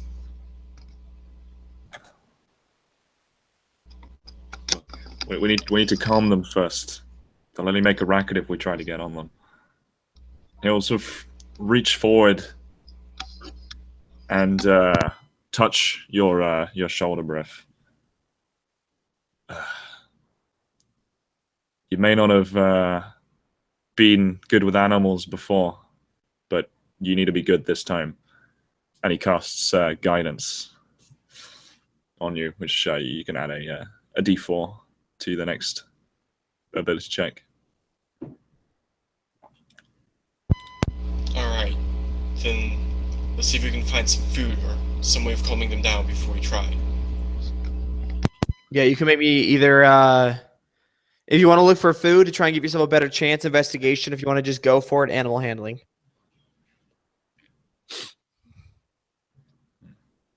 We don't have time to look for food. I'm going to roll animal handling. Okay. Let's give it a go. That is no, not great. 12. 12. Okay, so they're not afraid of you, but they're not quite ready to let you mount them yet.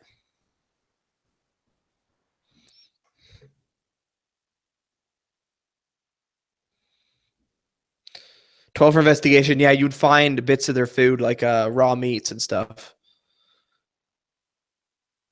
And now that you got the meat and stuff, do that same roll at advantage.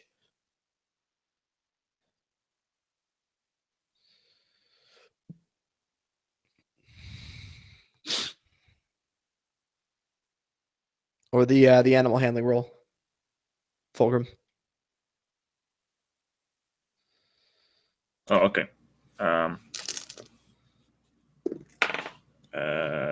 That's good.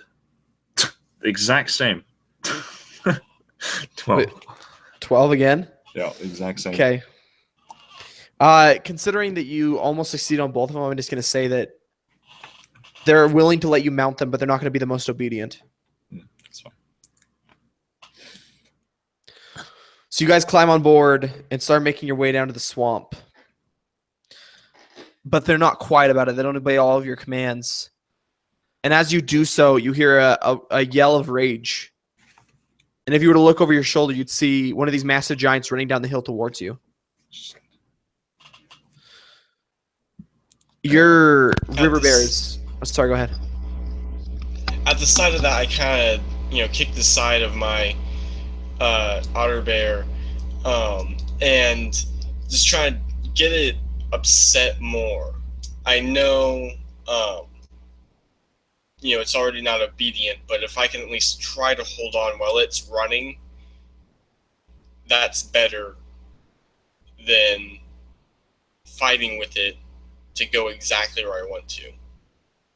Because distance, just get to safety. So you're going to kind of let it run wild, but kind of a controlled wildness, almost to get it to move faster? Yeah.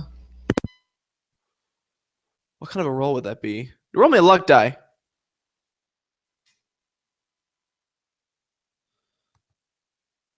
Three.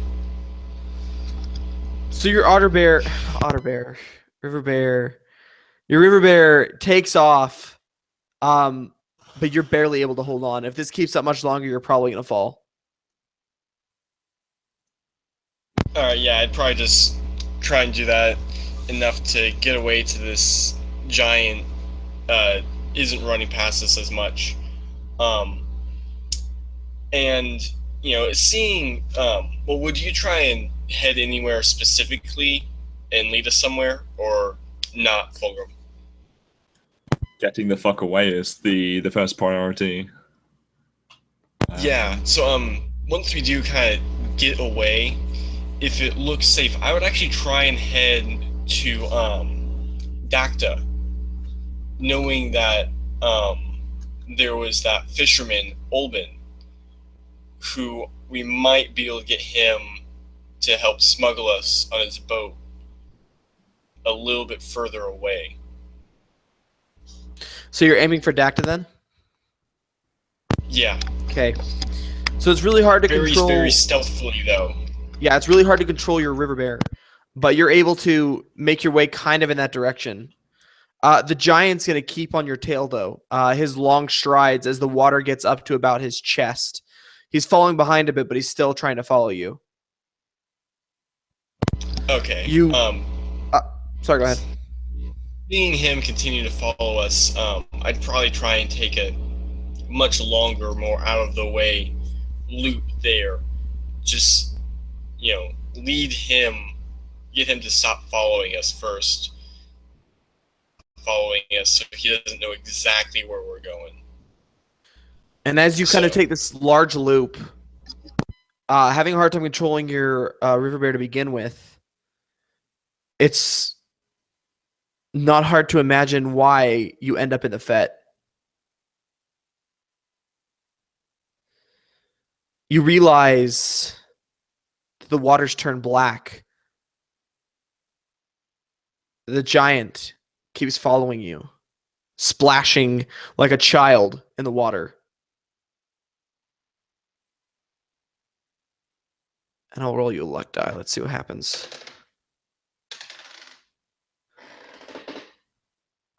Okay, that's lucky. That's a 7. The water explodes next to the giant as a Bemek attacks it. You hear the snapping of teeth, the rending of flesh, the screams of pain, the cracking of fist against scaly hide, which is quickly left behind you as you swim off into the distance. As you arrive in Dacta, you see red flames and smoke licking the sky. You see a quiet town. People staring in a mixture of shock and horror from their windows, wondering what's happened. Seeing this, I try and get us to stop a little bit short of the village,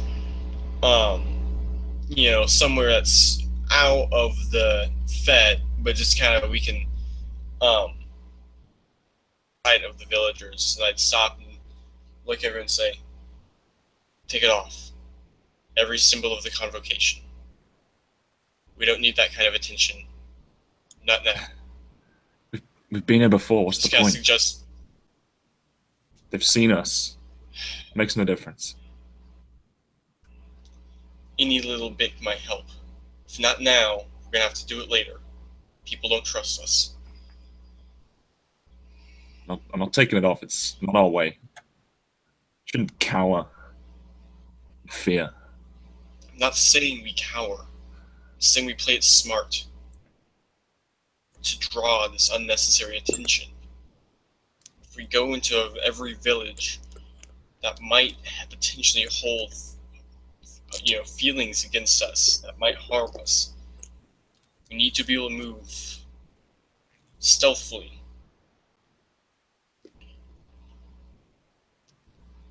But if you refuse to, then alright. At least I will. And with that, he kind of takes off, just small bits of fabric that might have the symbol, or tiny pieces of armor, even, that might have it etched in there, leaving him. And then he grab his hood from under his armor and his cloak and head, trying to be very discreet as they enter the village.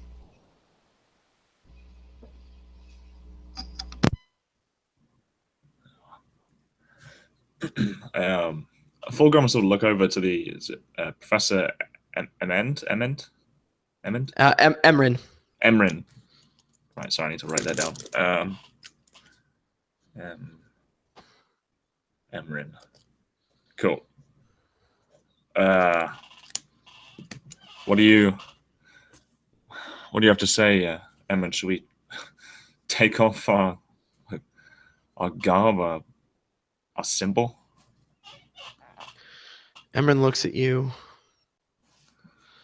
and looks back at the town and says,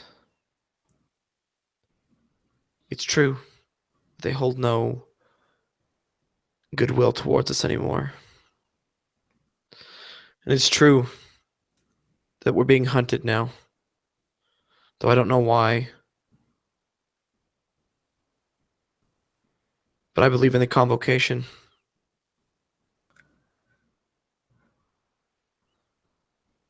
I believe in it.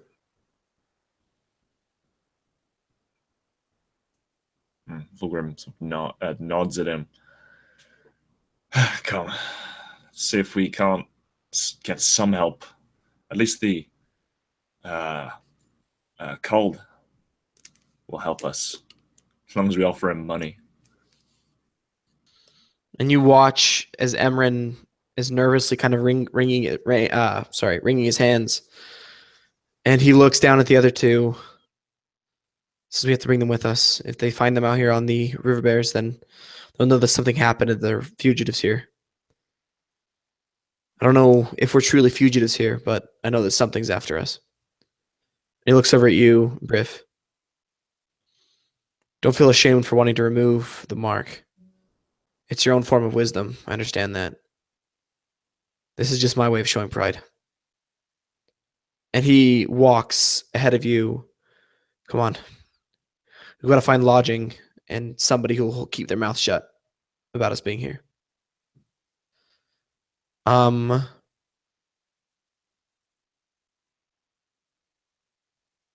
Okay, so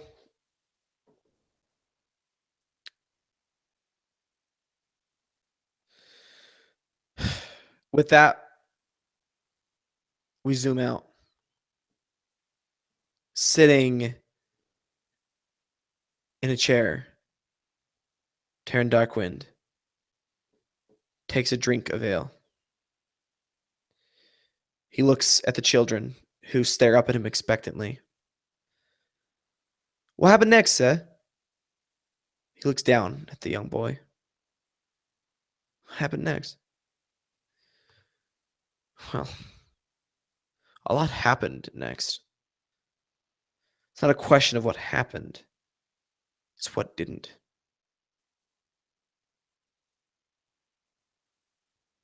You see, stories are made up of two things, child. They're made up of events that built and events that destroyed.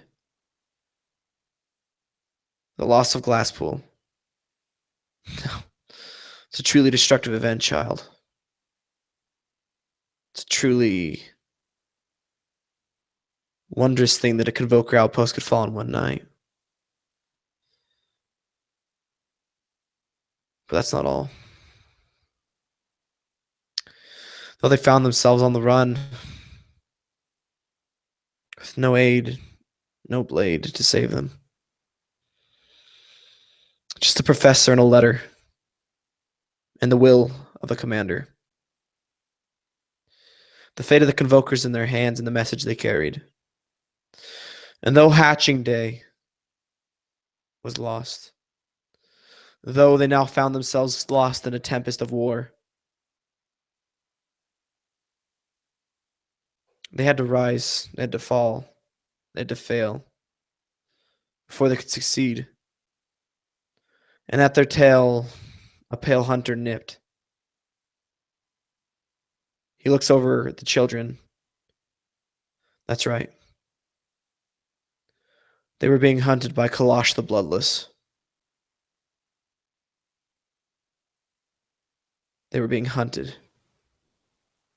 And that is where we'll end the session. So that was session 1 of Shadows of the Ancients with 4 fantastic players. We'll do quick outros. We'll start with Chris. We'll end with Michael. All right. Thanks, Ty, for running the game. That was epic cool. You all know who I am from the break. You all know who Ty is. He's a great DM. Can't wait to play more of this and see what happens. You guys are also all super fun to play with. So thanks. Thanks, everybody. Thanks, anyone who watched. Cool. On to Harry. Yep, that was some awesome stuff. I loved running around on otter bears and water bears and paddle pandas and all that kind of stuff, and seeing all the sissy lizards. That was a great time. Yeah, just running time. Everyone, subscribe right now. Click that button. Thanks, Harry. Going on to other Chris, Stonebone. But yeah, I'm Kristen Lee, the guy who stayed up really freaking early for this, but I don't care because I love this game. And yeah, subscribe to this channel right now. You won't regret it. Awesome. Thanks, mate. On to Michael. Yeah, that was definitely a lot of fun. I knew there were going to be some sort of twists to really get the adventure started, but that was definitely a lot cooler than I was expecting. Going through that, it's like, all right, so we've got some sort of mysterious stone with some symbols. All right, so we're probably going to do some investigation there. This kind of thing would be start out it's kind of localized, but no. That was good. That's how you start a campaign. So yeah, definitely, as everyone else seems to be heavily suggesting, I too suggest if you don't at least subscribe, so you can see all the future games this guy hosts, at the very least go back and look at some of them. I mean, the most descriptive role plays, there are out there, are found here. So this is some good stuff. So, yeah, thank you for watching. I'm going to go to bed. Indeed. Thanks, Michael. So I'm Tyler, DM Ty from On a Roll. This is session 1 of Shadows of the Ancients. My Convoker campaign in Aeronoth with these 4 great players. Thanks for tuning in. Thanks for watching. Thanks for playing, guys. And as always, just roll with it.